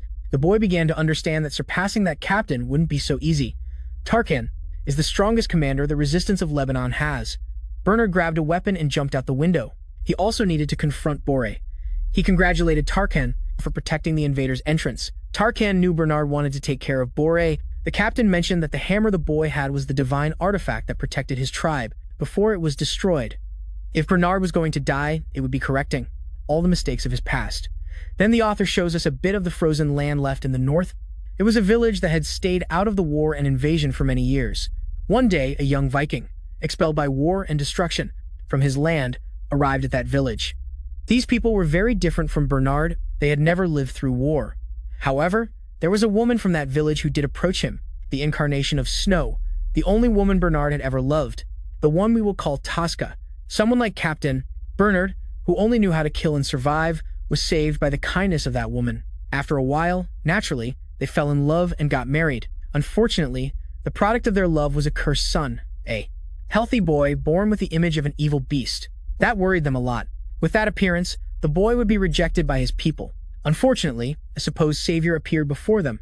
The incarnation of the wings was able to deceive Captain Bernard, and Yu convinced him to use his branches on that boy to give him a human form and a normal life. That boy, who now has the branch of the incarnation of the wings, is the same Bore, and he has come here following his master's orders, happy because he hadn't seen his father in a long time.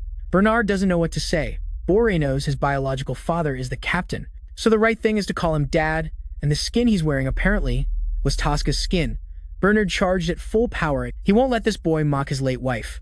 The boy dodges the blow without much trouble. Bernard shouted at him never to mention his wife again. Bore defended himself using his village's hammer. He was disappointed.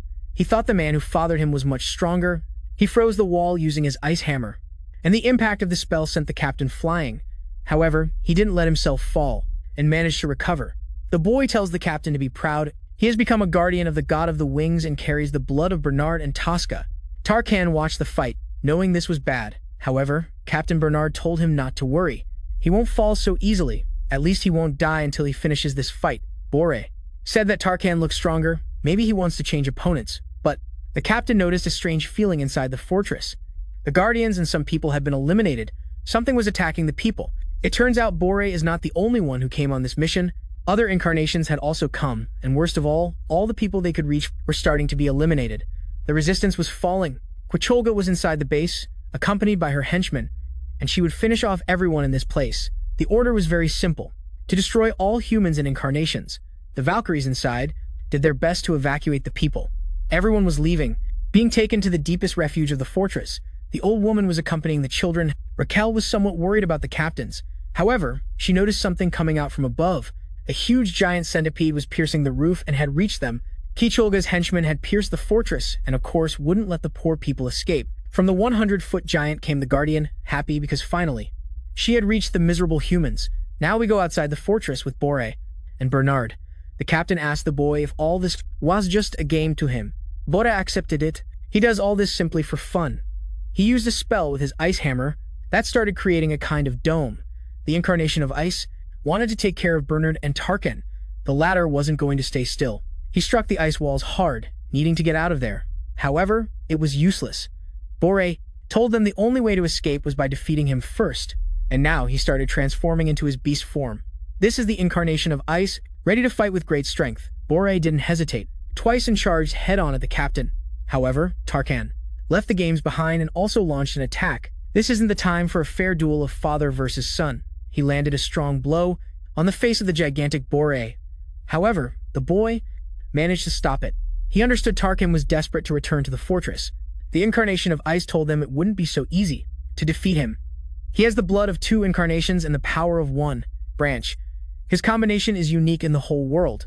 He told Tarkan to surrender because he doesn't have the strength to protect anyone. The captain was already tired of listening and was going to fight with all his strength and will crush Bore until nothing is left of him. The boy is not stupid. He feels the dangerous energy, so he quickly retreats before getting hurt. Bernard, he also transforms into his beast form. He wasn't going to stay still.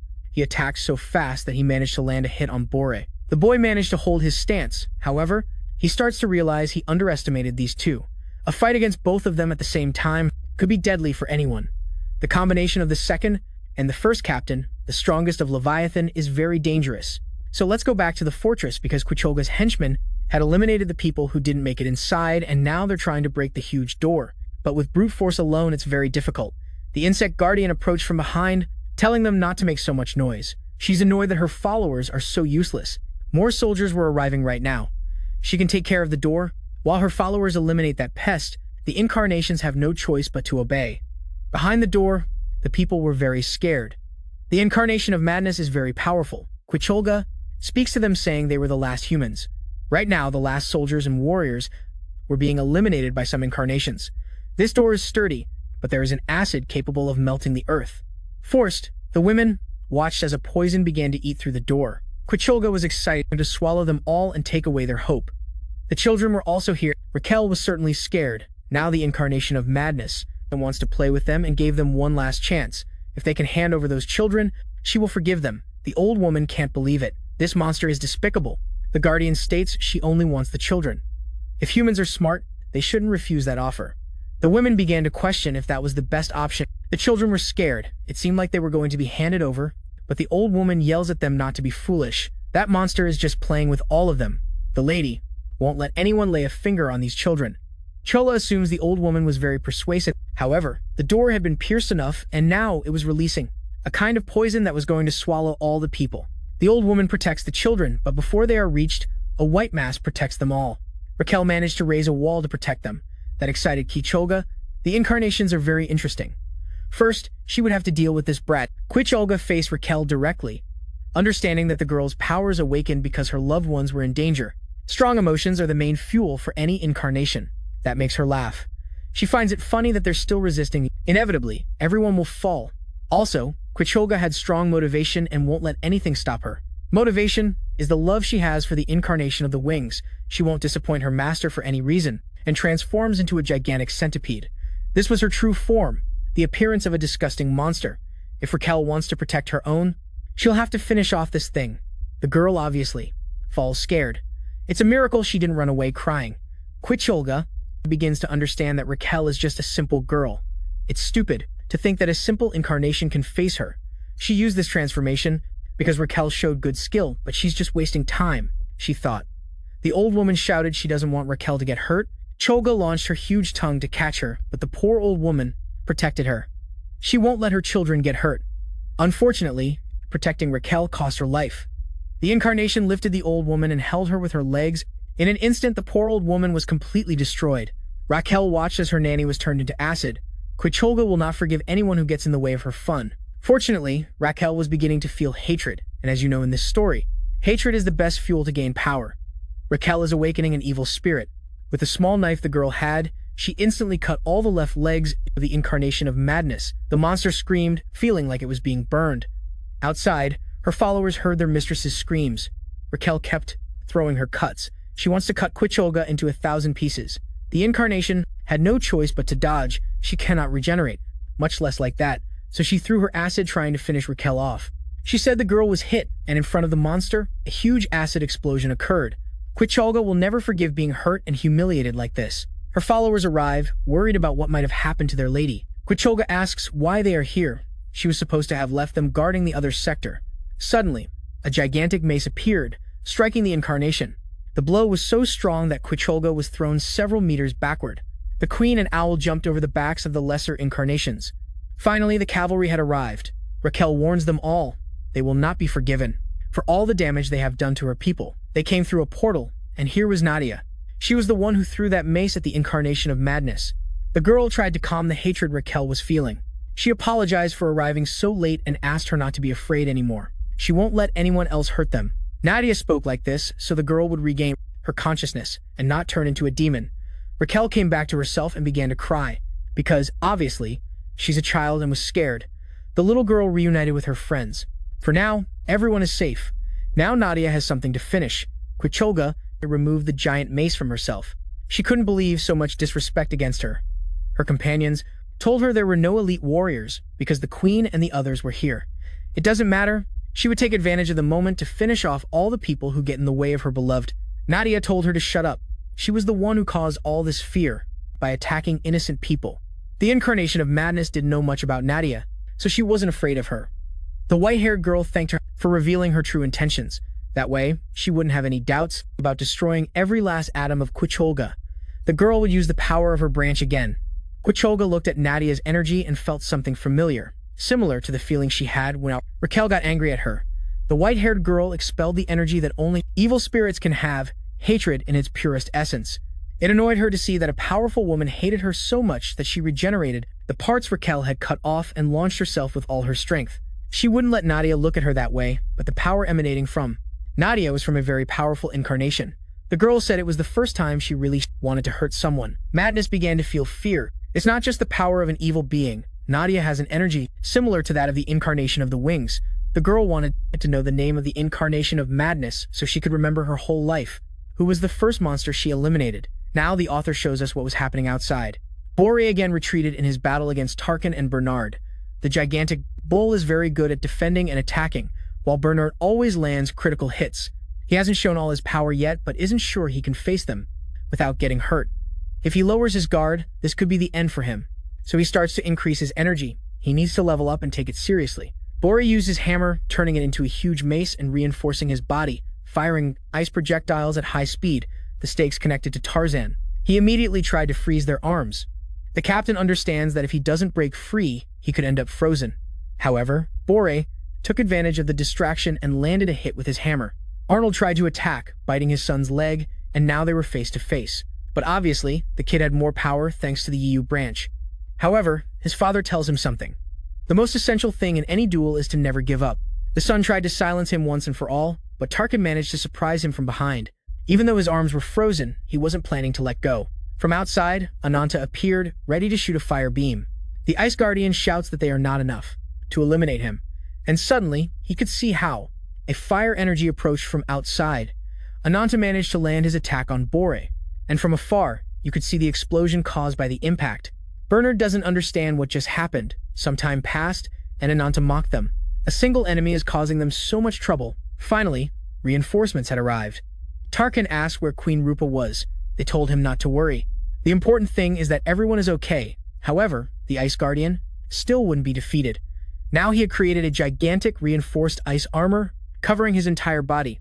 This is all he can give. The protagonist approached. The captain told him to be careful. It's one of the 5 main guardians of the wing incarnation. Rupa told the captain not to worry because the protagonist had become much stronger than before. Korras mocked Ananta, saying he didn't know any way the protagonist could defeat him, but the boy told him to shut up. He's tired of hearing so much talk. It's time to fight. Bore launched a gigantic swipe. He wasn't going to hold back. From afar, it seemed he had managed to hit the boy, but Ananta began to use Gohan's power. Now Bore could feel the energy of his former companion. He didn't know this monster was Ananta, the former incarnation of vengeance. Now he got desperate and launched a strong blow. The protagonist clenched his fist and used the same strike Gohan had used against him, destroying the inside of the ice incarnation. Bore was slammed against his own ice. That striking technique is very effective against beasts. The boy remembers what the main guardian told him. If he was in trouble, he shouldn't hesitate to call him. The whole place began to collapse because Korras had made his emergency call.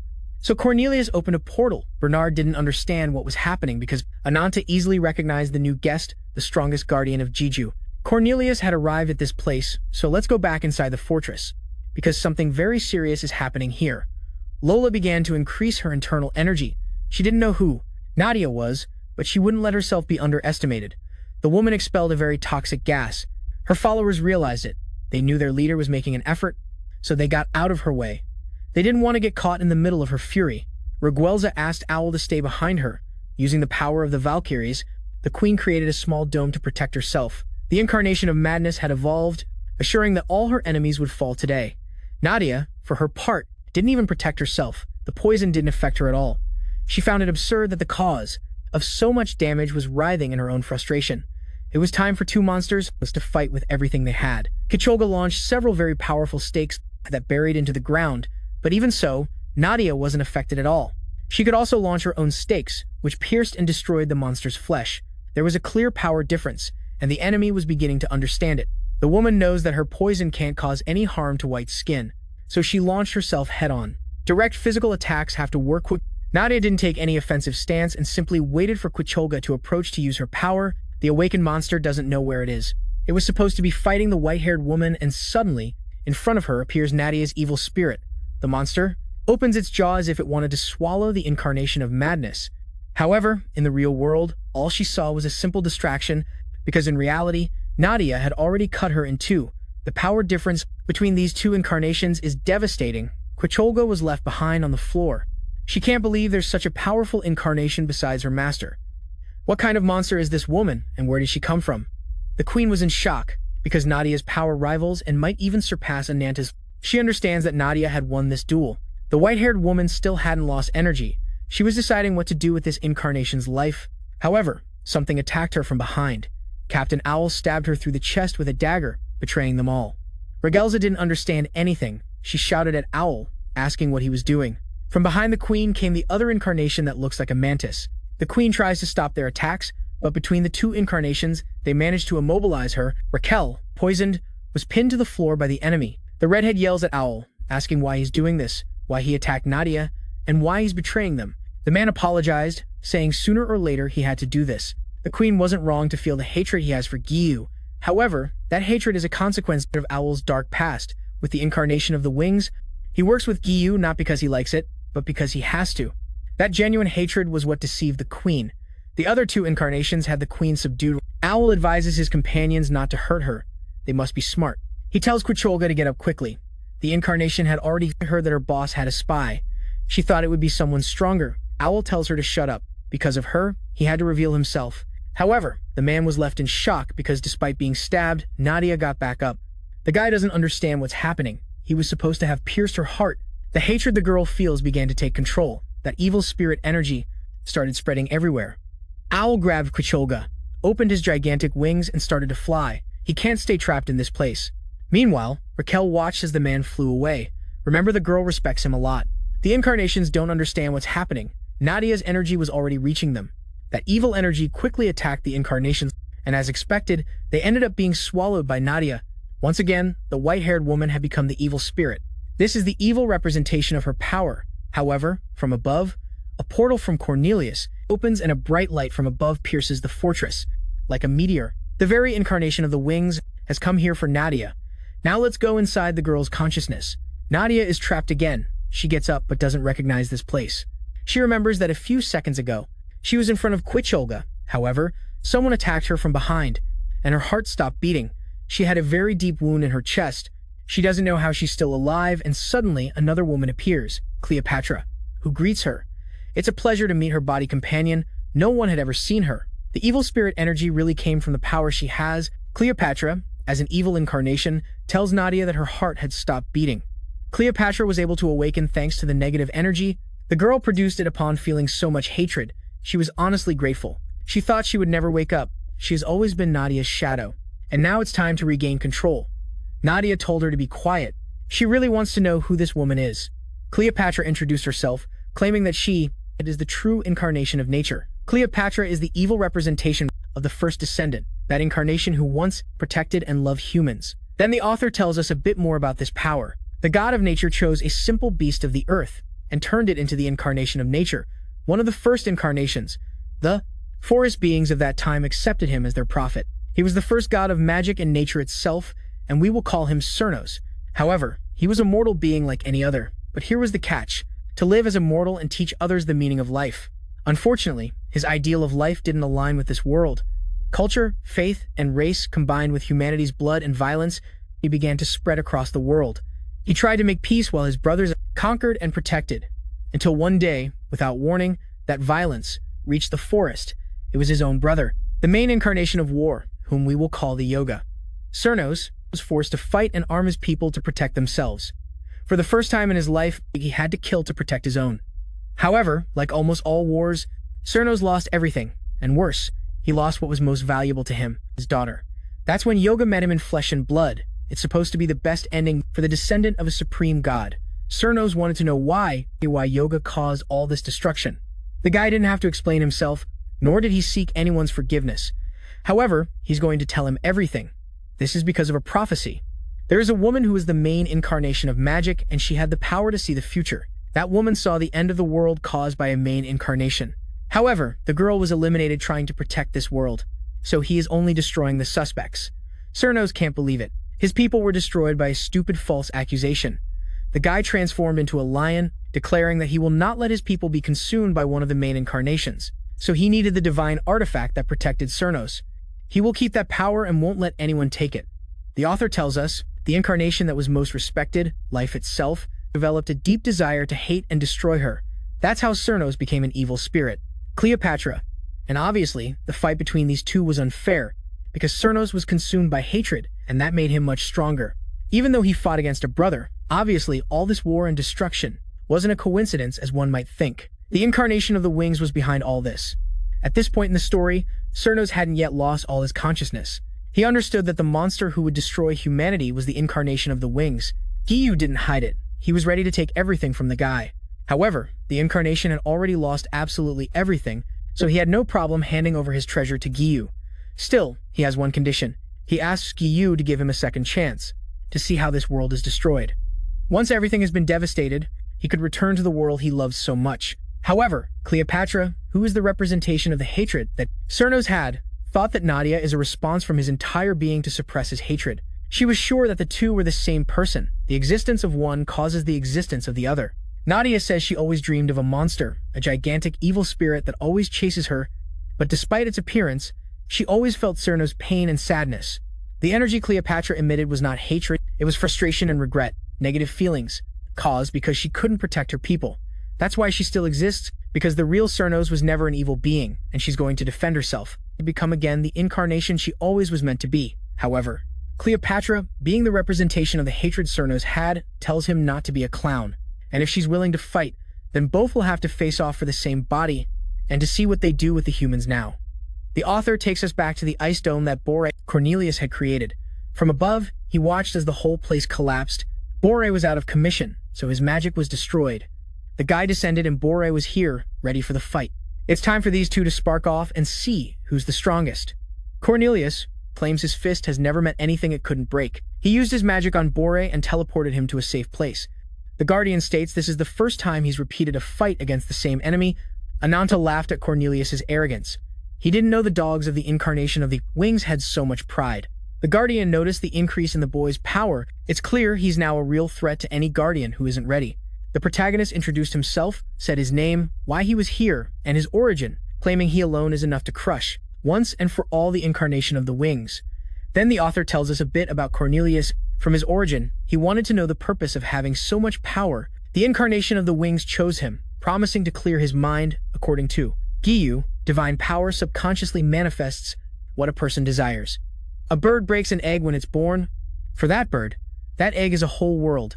If Cornelius wanted to know why he was born, he had to destroy that world. It was Giyu who gave him his title as Guardian and named him the incarnation of destruction. The guy launched a strike technique called the Fist of Justice. Ananta prepared to receive the attack. The energy Cornelius expelled was overwhelming. Rupa and Bernard could see the power of the impact. Cornelius hit very hard. However, Ananta hadn't yet shown all the power he had gained. The power Gohan gave him goes beyond what he's shown. This is the strongest shield that can be created. The true fusion between the incarnation of vengeance and the incarnation of conquest. The boy clenched his fists and immediately launched himself with all his strength. He doesn't intend to let Cornelius escape this fight. The Guardian prepared himself. He's not afraid. Ananta landed a powerful blow, yet Cornelius, simply stepped back from the force of the impact, although his armor was pierced for the first time. Rupa watched and couldn't believe it. It's the first time that Guardian has been affected. The captain called her, asking where Queen Reguelza and the others were. She told them not to worry. From the beginning, the queen and the other captains were inside the fortress, but at that moment, it was when the incarnation of the wings pierced the base. The guys saw how from that hole came out an owl carrying one of the enemies. Rupa shouted at him, asking what he was doing, and the guy crossed the portal as if nothing. The captain started running. Something very bad must be happening. The girl noticed that Ananta and Cornelius were still fighting, so Rupa asked Ruby for her energy. Cornelius is too much for Ananta. If Ruby lends her fire, together they can help him.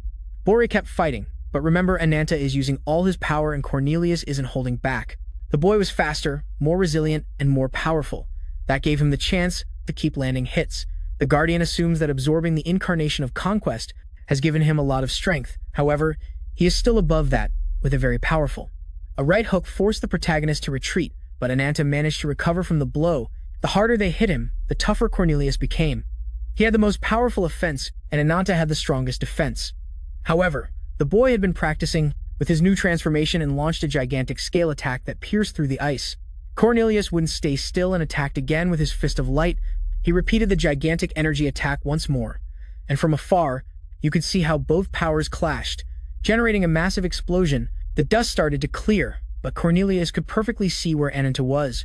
So he jumped, because the protagonist was trying to attack him from below. The boy had landed his hits well. Once again, Cornelius's armor had suffered a severe break.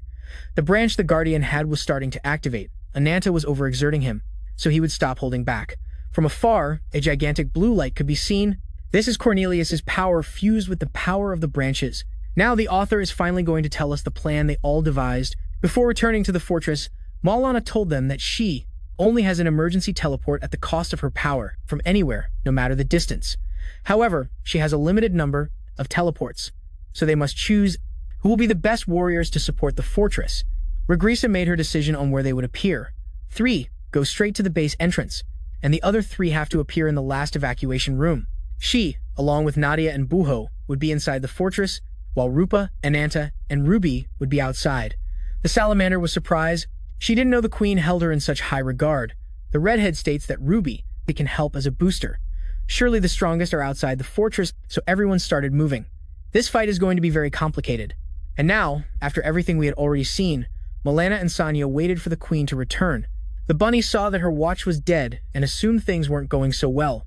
Malana honestly doesn't care what happens with Levantine. This expedition has greatly developed Ananta's power.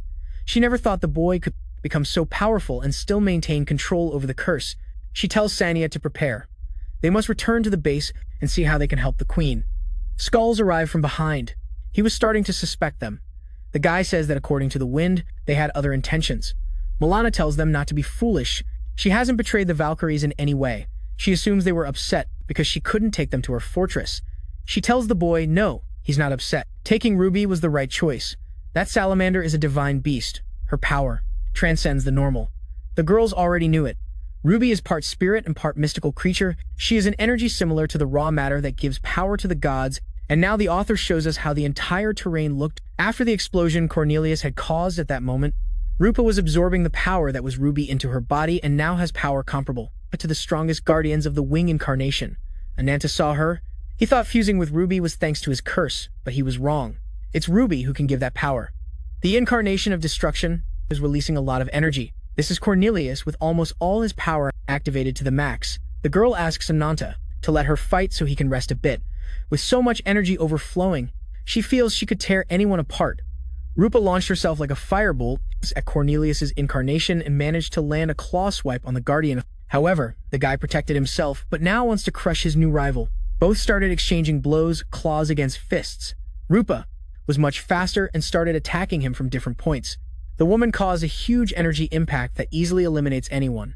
But something more powerful than the divine flames are the enhanced divine flames. With the power of the branches, and when it comes to causing harm, there is no being more dangerous than Cornelius. From afar, you could see how the Guardian creates a gigantic funnel of energy. This is the final wall protecting the incarnation of the wings, better known as the demonic beast of destruction, Cornelius. The guys assume that now they have really angered that Guardian. The protagonist asks the guy how it's possible that someone so powerful is the lapdog of a fraud like Guiyu. The guy replies that he had forgotten his motivation to fight for Guiyu. But that doesn't matter right now, because this all-destroying fist allows him to annihilate any doubt he might have. Ananta prepared once again to attack. It's time to see who will fall first. The strongest fighting against the most resilient. Both charged head-on, and before colliding from the base, a gigantic light could be seen ascending. It was Guiyu, affirming that all the pieces are ready for the new dawn of the world. Then he asked Cornelius that they must return to the lair. He already has everything he wants. Rupa saw that the enemy has Nadia, since Cleopatra has control of the body, but inside Nadia was still trying to resist. Guiyu noticed something was wrong with Cleopatra. The woman states that Nadia has a lot of willpower. Destroying her completely could take days. However, sooner or later, she has to fall. And when that happens, this body will be completely hers. Ananta looked at the white-haired girl, assuming that the incarnation of the wings used some trick on her. However, that doesn't matter. It's time to fight. And then the black dragon's curse yells at the protagonist that it's time to fulfill his contract. Ananta had to let himself be consumed by all-consuming rage, and from afar, you could see the huge explosion of negative energy. Cleopatra could recognize that power. It's the energy of the black dragon, and she knows who Ananta is. Guiyu states that it's just a poor miserable who dreams of revenge. Anyway, he didn't imagine that kid could be so annoying. He spread his wings and quickly unleashed an extension of his power, telling Ananta that he will never be able to defeat him, even if the world turns upside down. The guy launched his rays of light at the boy, which hit and caused a powerful explosion. Cornelius watched everything very attentively, and suddenly Ananta swiped at him, but the guy managed to step back and dodge it. The boy had evolved again in his form of vengeance. He hasn't lost control, but has become a gigantic monster. This time, Ananta is conscious and will fight with all the power of the curse. Then the author shows us what happened in the boy's mind the first time he faced Guiyu and lost control. The black dragon did everything possible to convince him to give up control of the body, but Ananta told it to shut up. He doesn't want to listen. The hatred the protagonist feels isn't only against Guiyu, he also feels hatred for the incarnation of vengeance. The curse revealed its true form and found it curious how the little scared boy has become a tough man, confirming that all that hatred from Ananta serves as nourishment for her. She showed him what was happening outside in the real world. This was the original form of vengeance. In this world, Ananta had lost control, which is why all the hatred and feelings of vengeance in excess lead him to a wild and uncontrollable state. The enemy is stronger than that. To defeat the incarnation of the wings, he has to transcend that hatred. The boy remembered. He recalls the day he met him, remembers what happened to his sister, and that flooded him with fury. He wanted to go immediately to face him. He doesn't want some dumb beast to take care of the incarnation of the wings. Dahaka tells him not to be stupid. He is strong but must understand his place. Using the raw power of the curse is useless. The incarnation of the wings absorbed the strength of 5 primordial curses. Mathematically, the black dragon can't defeat him. Attacking without understanding the situation is pure arrogance. He must be smarter. The protagonist tried to calm down, so if he can't defeat the incarnation of the wings because the black dragon cursed him, she replies that he must overcome his weakness. The curse is not just about trapping hatred. All primordial incarnations have divine power. He has the divine power to destroy demons, absorb them, resist deadly attacks that no other being can withstand. The incarnation of vengeance is made to annihilate pure evil. What Jiju does with the branches is thanks to the divine power of his brothers. Only that subject is capable of reviving and reconstructing a creature to serve him. However, she could sense other things. The demon inside the girl is part of a primordial reincarnation, so Cleopatra probably won't attack him completely. All she needs is for Ananta to fully take over the power of the black dragon. The boy accepted it but grabbed her by the throat and made something very clear. Only he has the right to completely destroy the incarnation of the wings. That is his only request. When he achieves it, she can take his body and do whatever she wants. Dahaka agreed. She would give a large part of her curse to the protagonist in exchange for his life, just to destroy the incarnation of the wings. That's why now Ananta didn't lose control, and that's why he's much stronger. He has consciousness and the power is purely his. Guiyu is not stupid. He quickly understands that the boy has changed a lot. So he summons a sacred power with his wings, ready to attack. Both fired their respective energies. This would be an even more dangerous clash now. From afar, you could see the gigantic wave of power they generated. The clash of their forces began. Seconds passed, and both still expelled large amounts of energy. Cleopatra pretends to want to cooperate, telling the incarnation of the wings that she can also help, so she charged head-on at Ananta. The protagonist stopped firing his fireball and prepared to land a good hit. However, the witch used a spell, and quickly the boy was subdued by nature's anti-magic. Giyu didn't waste the opportunity and attacked him, landing a direct hit with his lightning on the protagonist's head. The subject thanked the girl. This problem was solved quickly, and Cleopatra emphasized how absurdly powerful the incarnation of the wings still is. However, the protagonist caught the subject's attention, assuring that such a despicable being as Giyu must be devoured for all the damage he has caused. Giyu was surprised. He didn't see that attack coming, and from afar, you can see the gigantic lightning bolt that Ananta had fired. Now let's go inside the boy, because when Ananta became gigantic, he also absorbed Rupa so she wouldn't be harmed. However, now the girl was trying to find him, and suddenly she noticed that above her was a gigantic heart, and in the center was our protagonist.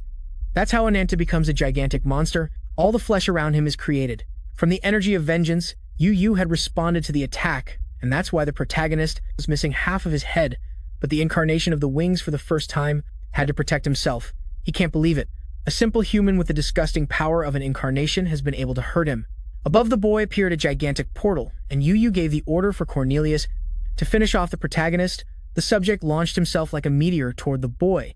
From here, you could see the impact of the blow, and how his power made the gigantic monster fall to the ground inside Rupa. He was flying. It was like he was in a giant robot.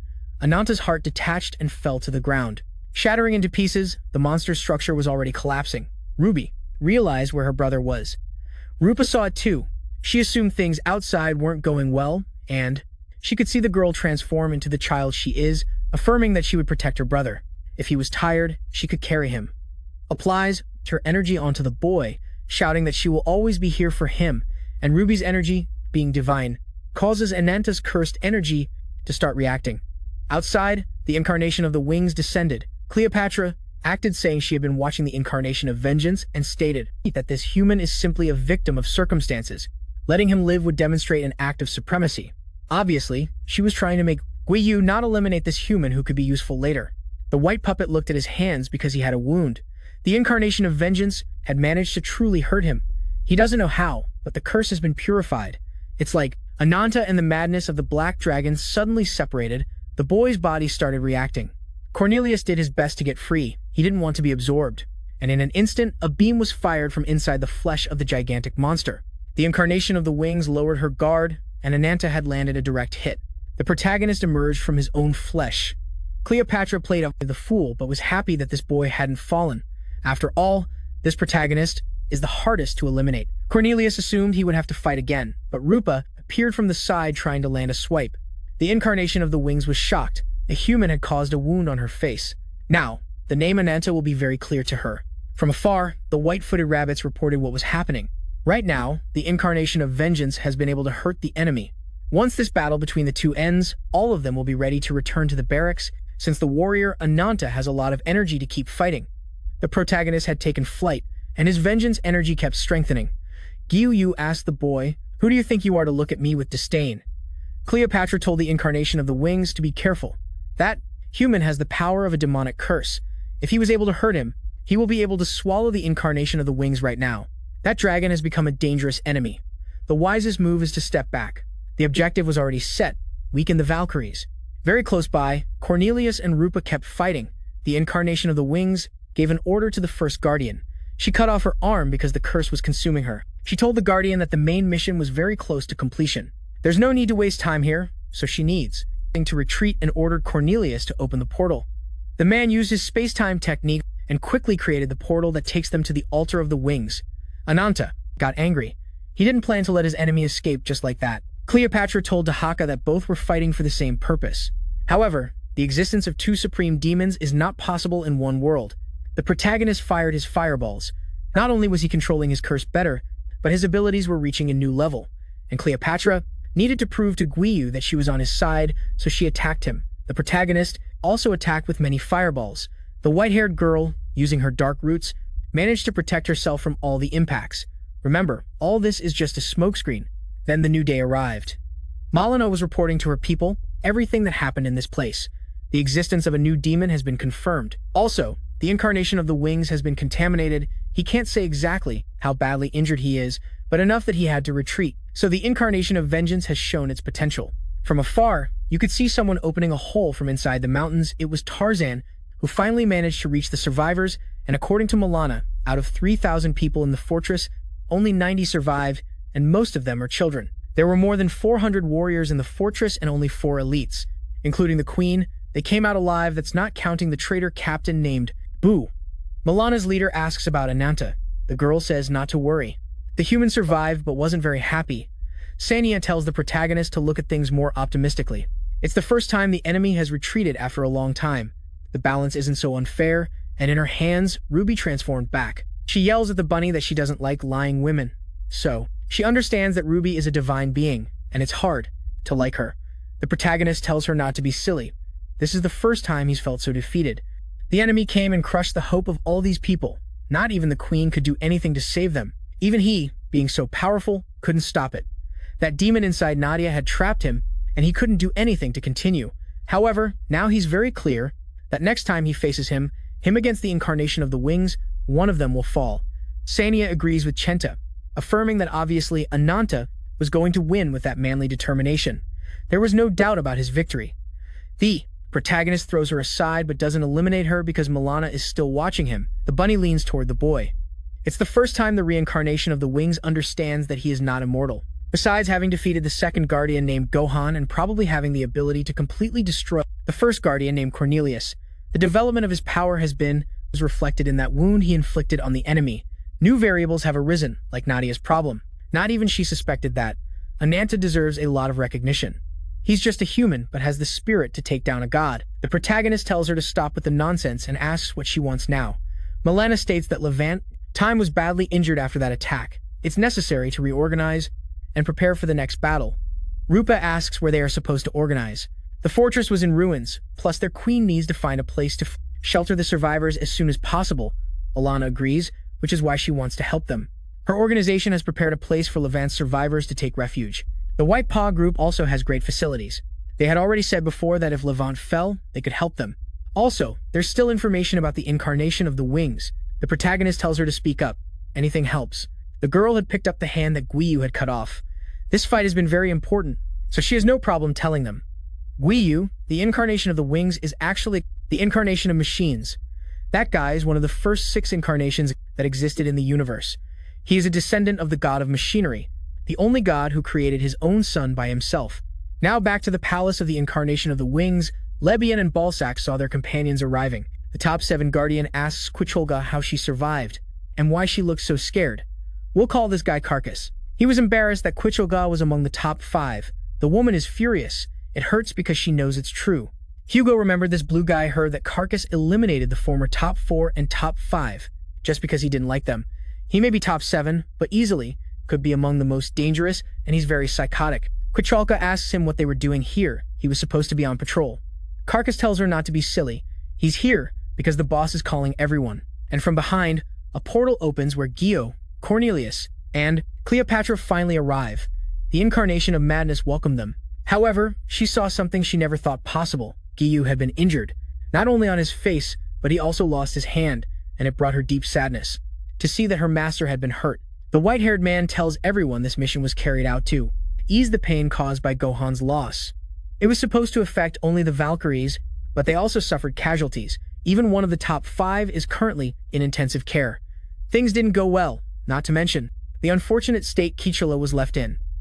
The reputation of this group has hit rock bottom. Cleopatra says that's enough. Their allies don't need scolding.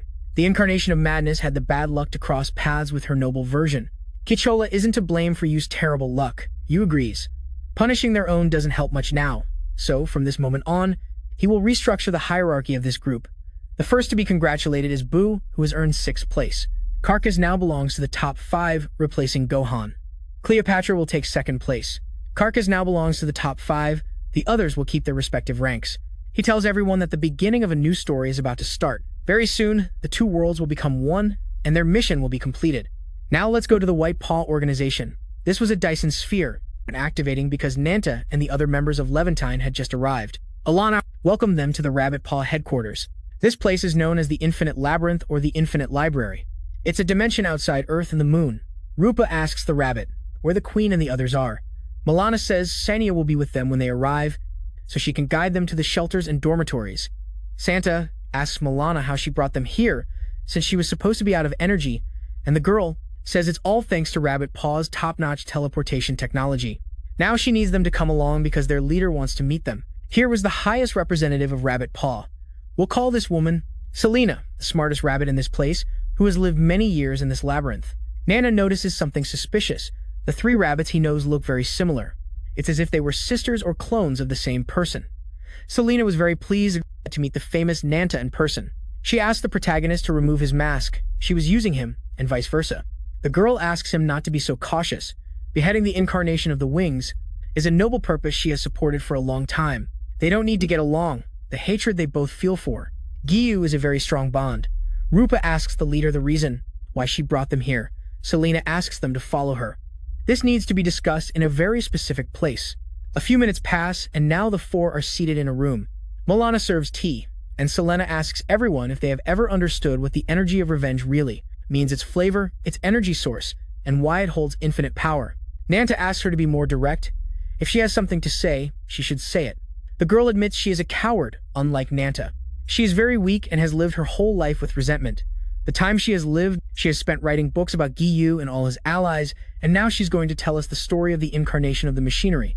It was at the dawn of time when humanity was just beginning to prosper. Back then, Giyu began his journey to understand humans, so Selena tells us how. Giyu met humanity a very long time ago.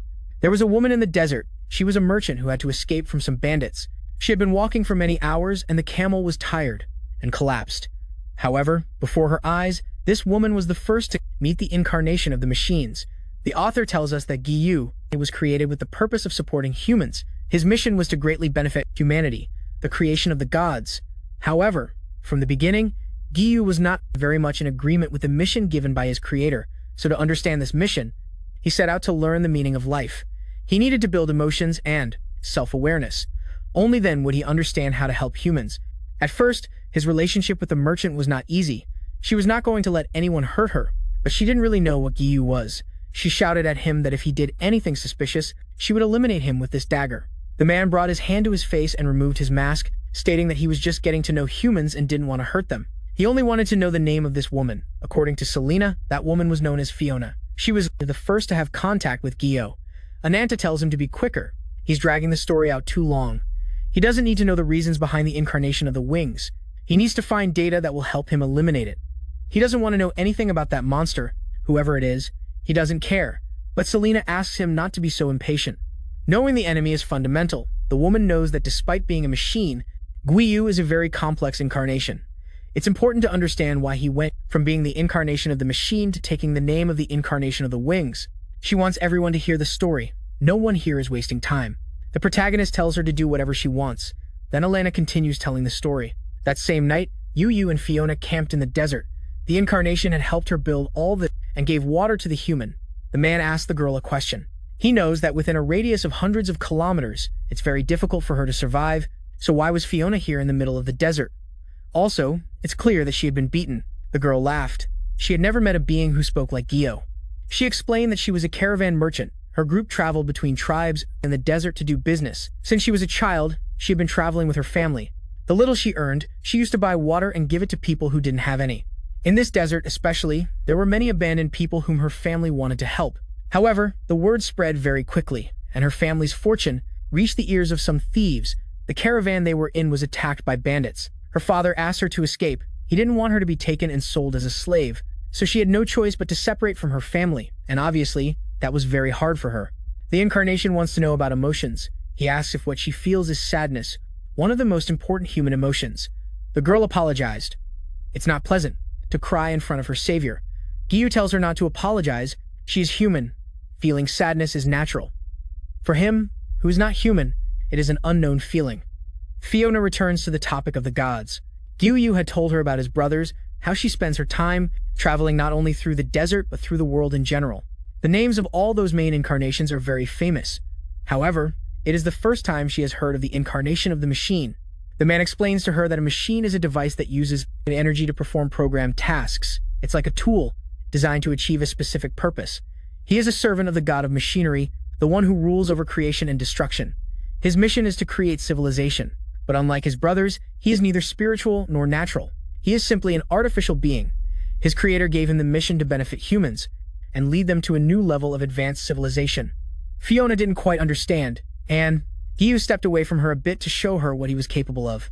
The man placed his hand on the ground, and in an instant, he had created a gigantic hole in the desert floor. He asked Fiona to watch for a moment, and in a second, a huge pool of drinking water emerged from the hole. He can teach the desert people how to find underground water veins, so no one will have to go thirsty, and people will stop stealing. He wanted Fiona to accompany him. He needed to learn a lot, and she was a good woman.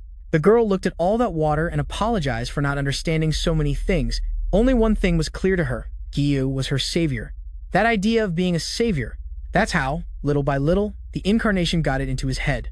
The desire to be a god. And according to the author, the road to hell is paved with good intentions. Then, after a year passed, that small water source turned into a city called Ocean. The people had organized themselves, and this whole place became the logistical center of commerce in the desert, thanks to the technological influence Giyu had on the people. This entire desolate land experienced a great era of prosperity in a very short time. Fiona took charge as the human leader. She was responsible for making water a universal right, which is why her people love her so much. Fiona tells Yuyu that since water stopped being a problem, people look much happier. The man agreed with her. Also, foreign trade was increasing. The roads and ports couldn't keep up. Thanks to the laws she proposed, criminals stopped being a problem. And now everyone trusts the justice of this city. But even though Fiona didn't see it as bad, punishing criminals is the right thing. Yes, but that's going to make the city uncompetitive simply because the ports can't handle the volume, the guy said. He told her that despite the prosperity, outlaws hadn't stopped committing crimes. The problem is that Fiona's justice excluded any possibility that someone related to or who had been a criminal could reintegrate into society. Fiona's laws marginalized those who were once criminals. That's the problem with justice. It shouldn't be focused on benefiting just a few. It must address the problems of all those who want to reintegrate into society. In any land where exclusion exists, there will be violence. That's something he's learned these past months. If Fiona wants society not to collapse, she should open the doors to all markets, whether they are outlaws or not. That's how the world works. The girl tells him to please stop. She's not going to mix with deceitful people. She will always be grateful to Giyu for everything he has taught them. Thanks to him, many people have stopped going hungry and now live much better. However, she can't simply forgive the criminals who hurt her family. The guy tells her to be smart. She shouldn't mix her personal problems with the region's commerce. Besides, the people who are no longer here won't come back. They also can't contribute anything to this society. For him, the most important thing is that the market expands and everyone prospers. What matters are the living. But Fiona tells him to learn something very important. People who take others' lives are not human. If you take the life of an innocent, then you lose your humanity.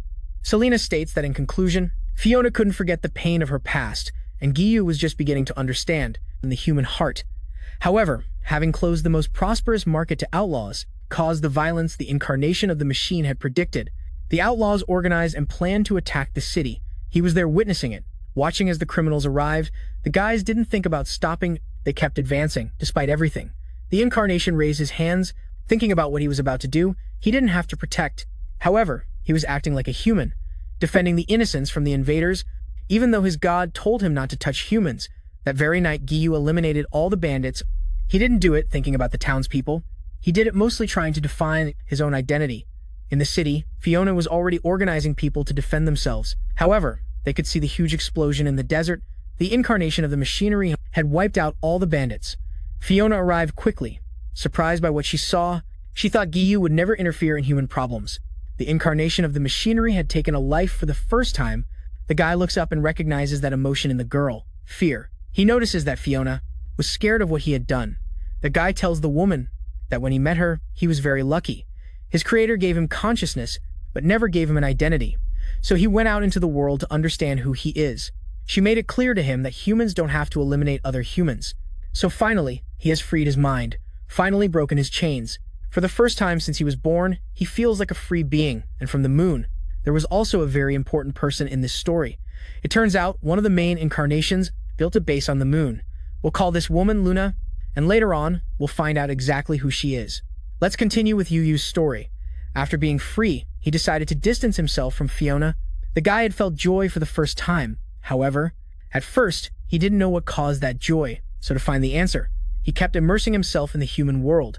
According to Selena, the incarnation of the machines has been in many civilizations promoting technology and social development. However, there was a cycle that started repeating. Civilizations that were born and prospered, but sooner or later, they fell and vanished like sand. War was a common factor everywhere on Earth. humans attacking each other for no reason.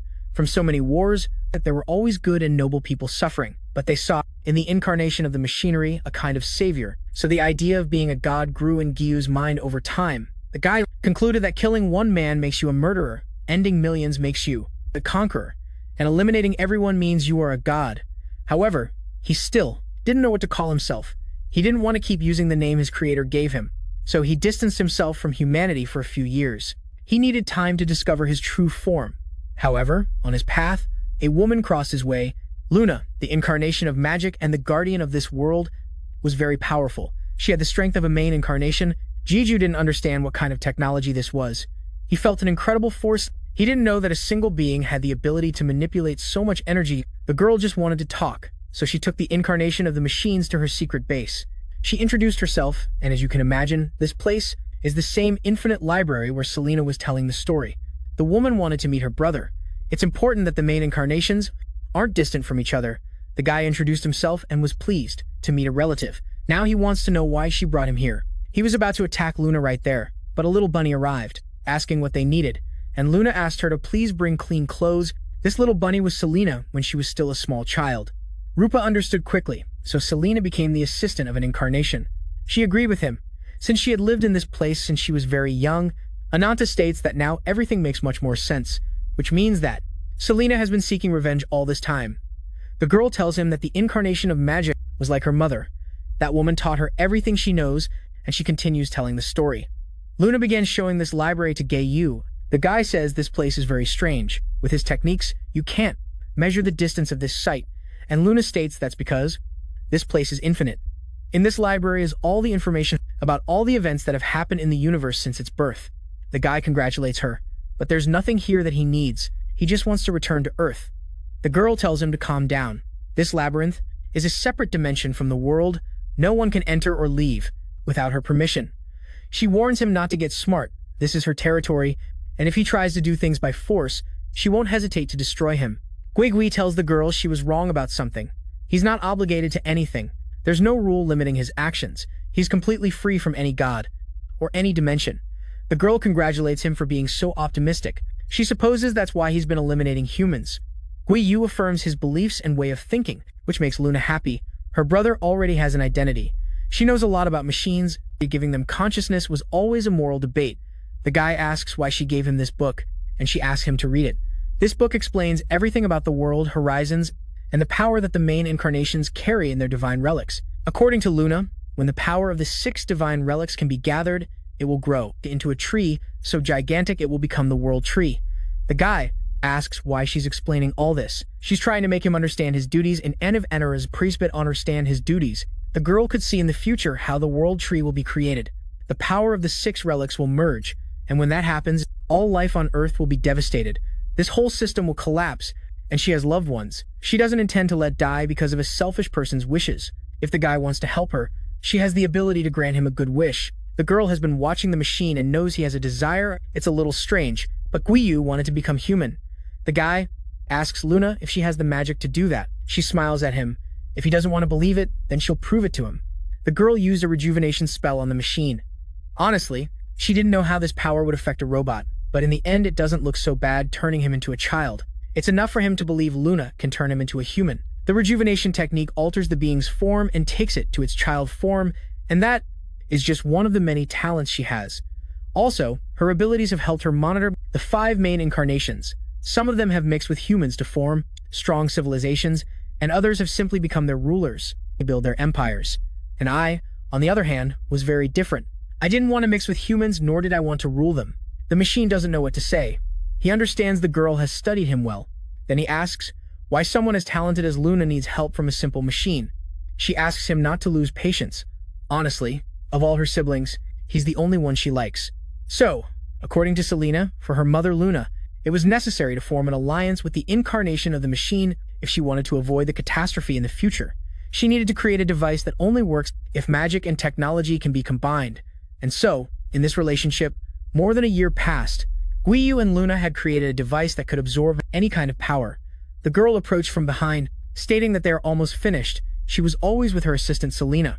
This is the device, and according to Guiyu, it is very close to being completed. The girl was happy, Finally, a magical energy artifact that can mechanize powers. So the incarnation gave it to Selena to keep, and Luna quickly activated her teleportation powers to take her brother to the largest observatory in the universe, which was on the moon. According to the girl, this base was built to prevent the emergence of the World Tree. The lunar base is the strongest defense against anyone who tries to destroy the entire universe. Yu praised her sister for being so cautious. During this time, she helped him become more powerful. And thanks to him, Luna and White Paw also developed magical technology. Now the machine asks Luna what that future world she saw is like. The girl says the future is an irreversible world. Once certain things happen, there's no turning back. That's why she sought a brother she could work with. She had the intention of telling all the incarnations, so she first went to Yoga, the strongest incarnation. She thought that guy would help her. However, he never believed a word, simply because it was an incomplete prophecy.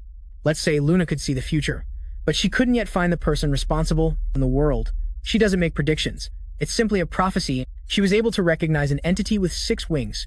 That monster was the one who stole the divine treasures and created the sacred tree, but she still hasn't found him no matter how much she looks. So she's already using all her powers so that her lineage and her daughter can move forward in this world. The point is that thanks to Giyu, the magical engineering sphere had been completed. Luna wanted to give the lunar base's authority to the machine and asks it to please help her find that 6-winged guy. And since she never forgets her word, it's time for the girl to help him become human. Then, a few minutes later, the incarnation of the machinery was still waiting for his reward. The girl began her spell. It wouldn't be so simple since Giyu is an incarnation, and giving him human form can be complicated. Before that, she takes the chance to ask why her brother wants to become human. The guy tells her, "When I'm human, I'll tell you." Then, she proceeds to complete the spell, and from her feet, magical energy causes Giyu to start being wrapped in human flesh and skin. However, Luna begins to realize her mistake. The girl is shocked. She can't believe what she's seeing. She can't believe the human figure her brother had. Giyu's appearance was identical to the guy she saw in her prophecy, but the guy's wings grew because of the magical spheres that Luna had helped him build. That's why the guy had 6 wings, and that's why he can use light magic. The guy attacked Luna and Selena so they wouldn't do anything stupid. Giyu tells Luna that he never wanted to become human. He was far beyond that. He seeks freedom in this unjust world. That's why his wings represent freedom. The guy approached the incarnation of magic, and literally, Selena saw how they tore the eyes out of her teacher. This was the relic Luna was protecting, and Giyu was going to claim the freedom the gods had taken from him. Selena saw Luna being hurt. The guy looked at the little bunny, threatening her to return the magical technology sphere that nullifies powers. If she didn't give it to him, then he would destroy her. However, Luna used her magic to cast a teleportation spell, freeing Selena and managing to throw her back to the library. The guy couldn't avoid it because the magic he uses is the same that Luna taught him. He tells Luna she's only delaying the inevitable. He knows that Bunny has all the teachings, and much of the girl's power assumes that Luna was simply protecting Selena so she could continue her legacy. However, the redhead tells him not to be stupid. He knows nothing about love. Everything she has done thinking about Selena having a good life. Guigui says nothing. He knows the woman is right. He doesn't understand them. So she used radiant magic and completely eliminates the incarnation of magic. The guy got dressed and thought that he had finally completed his identity. He had finally freed himself from the gods' rules at that very moment. He stopped being a machine and became the incarnation of the wings. Selena finished the story. That is the origin of Guiyu. Now the guys understood better why that guy was so crazy. The protagonist tells Selena to avenge Luna, but for her it wasn't possible because she only has espionage skills. Her only workers are a couple of loyal rabbits. There are more that live in the library. Ananta states that Selena was using him simply because they thought they were similar, and it annoys him that a scared rabbit thinks she can help him destroy that monster. Selena is not offended at all. She agrees with him. All this time, the girl has been hiding after losing Luna. She fell into a deep depression for many days, and obviously over time, her sadness turned into hatred. So she tried to build character by taking the place her mother left her. Over time, she developed her own power, driven by the desire for revenge, even thanks to her skills. It was how she was able to bring her 2 little sisters, Milana and Sania. She didn't create them to stop being alone. She created them to help her complete her revenge. Milana arrived at the side with something important. She approached Ananta. She has something to give him. It was a magical technology sphere. Selena was able to recreate them on her own. These things are supposed to serve to seal the magical power of Giyu, the source of that monster's magical energy. It's on his back with 6 cores. Using this sphere called Uber, he will be able to nullify the magic inside him, although unfortunately, it not only destroys Guiyu's powers. If Ananta is nearby, his revenge energy will also be affected. The protagonist understands. If he wants to eliminate the incarnation of the wings, he will have to do it without the power of the gods. So some time passed, and now the protagonist along with the captain were walking. The guy asks her what she wants. The captain was nervous, and Ananta reminds her that her people will arrive soon. It's best she rests, so she can receive them well. The protagonist keeps moving forward, and Rupa asks the guy what he plans to do after Yu is destroyed. Ananta tells him he doesn't know. Right now, he's angry and not thinking about that. Although most likely he will return to his land. He's tired of fighting all the time. Yes. However, he remembers the deal he made with Dahaka, the incarnation of the dragon. When all this ends, that woman will torment him again, so he doesn't have much hope. Rupa tells him to have confidence. When it's all over, he can close the wounds and move on. Maybe Selena can help him have a normal life. Ananta thanks her but asks her not to interfere. She tells him not to be stupid. After all, they have been fighting together for a long time. Both are battle companions, and she can't just leave him like that. That's what a companion does. Help him so he's not left alone. The protagonist hadn't noticed that. He earned a companion without looking for one. Rupa already trusted him and told him that many years ago, she was a simple spirit beast. It was thanks to Queen Garagels that the girl was able to have a better life. Remember, it was a confined, tall, and dark space. Inside, she was surrounded by many other beasts who were also trying to survive. Somehow, being small, she was able to resist among all those monsters. At that moment, Rupa was able to see something. She saw how the incarnation of their wings and Cornelius visited the place every month. That pair appeared at the site looking for the strongest beast. The girl survived as best she could. Fortunately, Gio never noticed her. She tried to hide, and if anyone got in her way, she eliminated them. She saw many times how several spiritual beings were chosen by the incarnation of wings and ended up being consumed by the power of the branch. However, one very lucky day, some humans had found them. The queen was also lucky, and she never realized it until it was too late when she started searching inside. They noticed a small cave where Rupa was hiding. She was scared, already had enough with the beasts, and wouldn't let some simple humans stop her from escaping. Ragwelza had an incredible sixth sense and quickly understood that Rupa was an incarnation. So she asked the Valkyries to step back, dropped her sword, and could see the girl's true form. She was simply afraid. She shouted that they were not enemies. Rupa didn't hesitate and slammed the queen to the ground, growling that she didn't want anyone near or bothering her. The queen shouted her name, affirming she came here to free the spiritual beings who were being tortured by the incarnation of wings. She asked the monster to please reconsider and stop fighting. The queen could be her friend, companion, and leader. Both were on the same side and could work together. Then Rupa transformed, and basically, that's how they met. She told this to the protagonist so he would understand what it means to be a companion. She knows the boy is in serious trouble because of his curse and didn't want to leave him alone in such a difficult moment for him. The protagonist thought about the life he was leading after losing his sister and decided he would never get close to anyone again. If he lost another loved one like that, he wouldn't be able to bear it. However, even though he tries to stay away from them, there are always those who try to get close and remind him of that human side he has.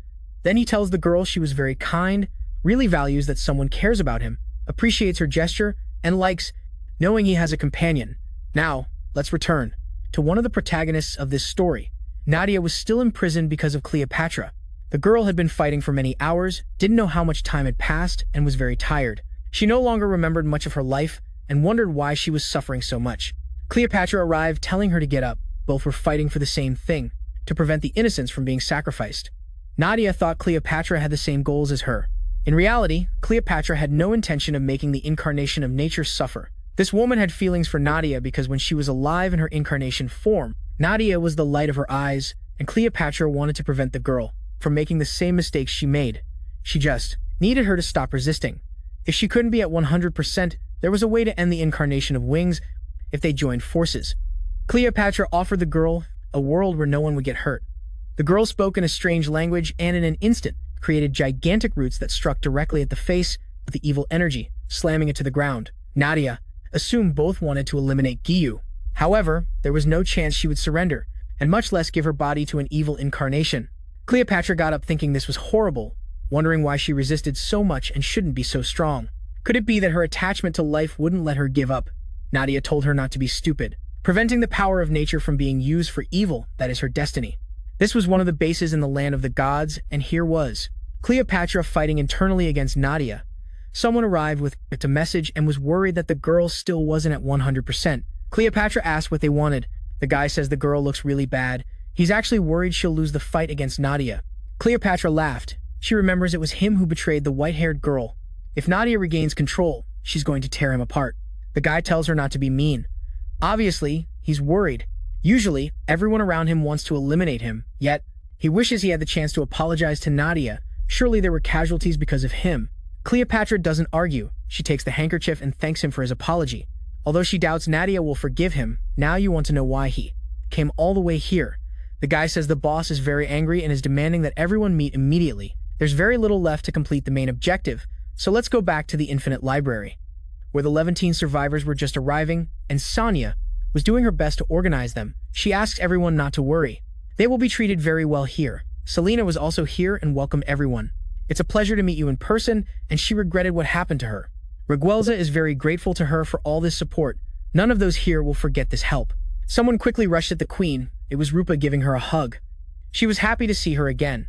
Raguelza noticed the girl was happier than usual. She was glad her companion was well. Meanwhile, Levan, Time and Selena gathered to discuss things. Bernard and the others learned that Guigui is actually the incarnation of the machinery. Raguelza also found it hard to believe, however. The evidence was right in front of her eyes. That monster's hand was mechanical. The queen tells Selena that finding the incarnation of the wings is very difficult. She has been searching for many years and has never been able to find its lair to launch a surprise attack. The protagonist arrived from behind, stating that they already know where it is, or at least where it will be, on the lunar base. That place is designed to stop what he wants to do, so surely it will be guarded. Selena agrees. Also, on the moon was her master's tomb. Of course, all the Guardians and their allies will be in that place. So she unfolded a huge sheet with the plans of the lunar base. She will explain the mission to invade and take control of the base. She has been building this plan herself for many years. Okay guys, we'll leave it here for today. I hope you enjoyed the story. And if you did, leave lots of comments and your valuable likes. That gives me the support to quickly bring the next part. This story hasn't finished publishing yet, but if you want to keep reading it, the details are in the pinned comments replies. That said, greetings, take care, love you all, and bye.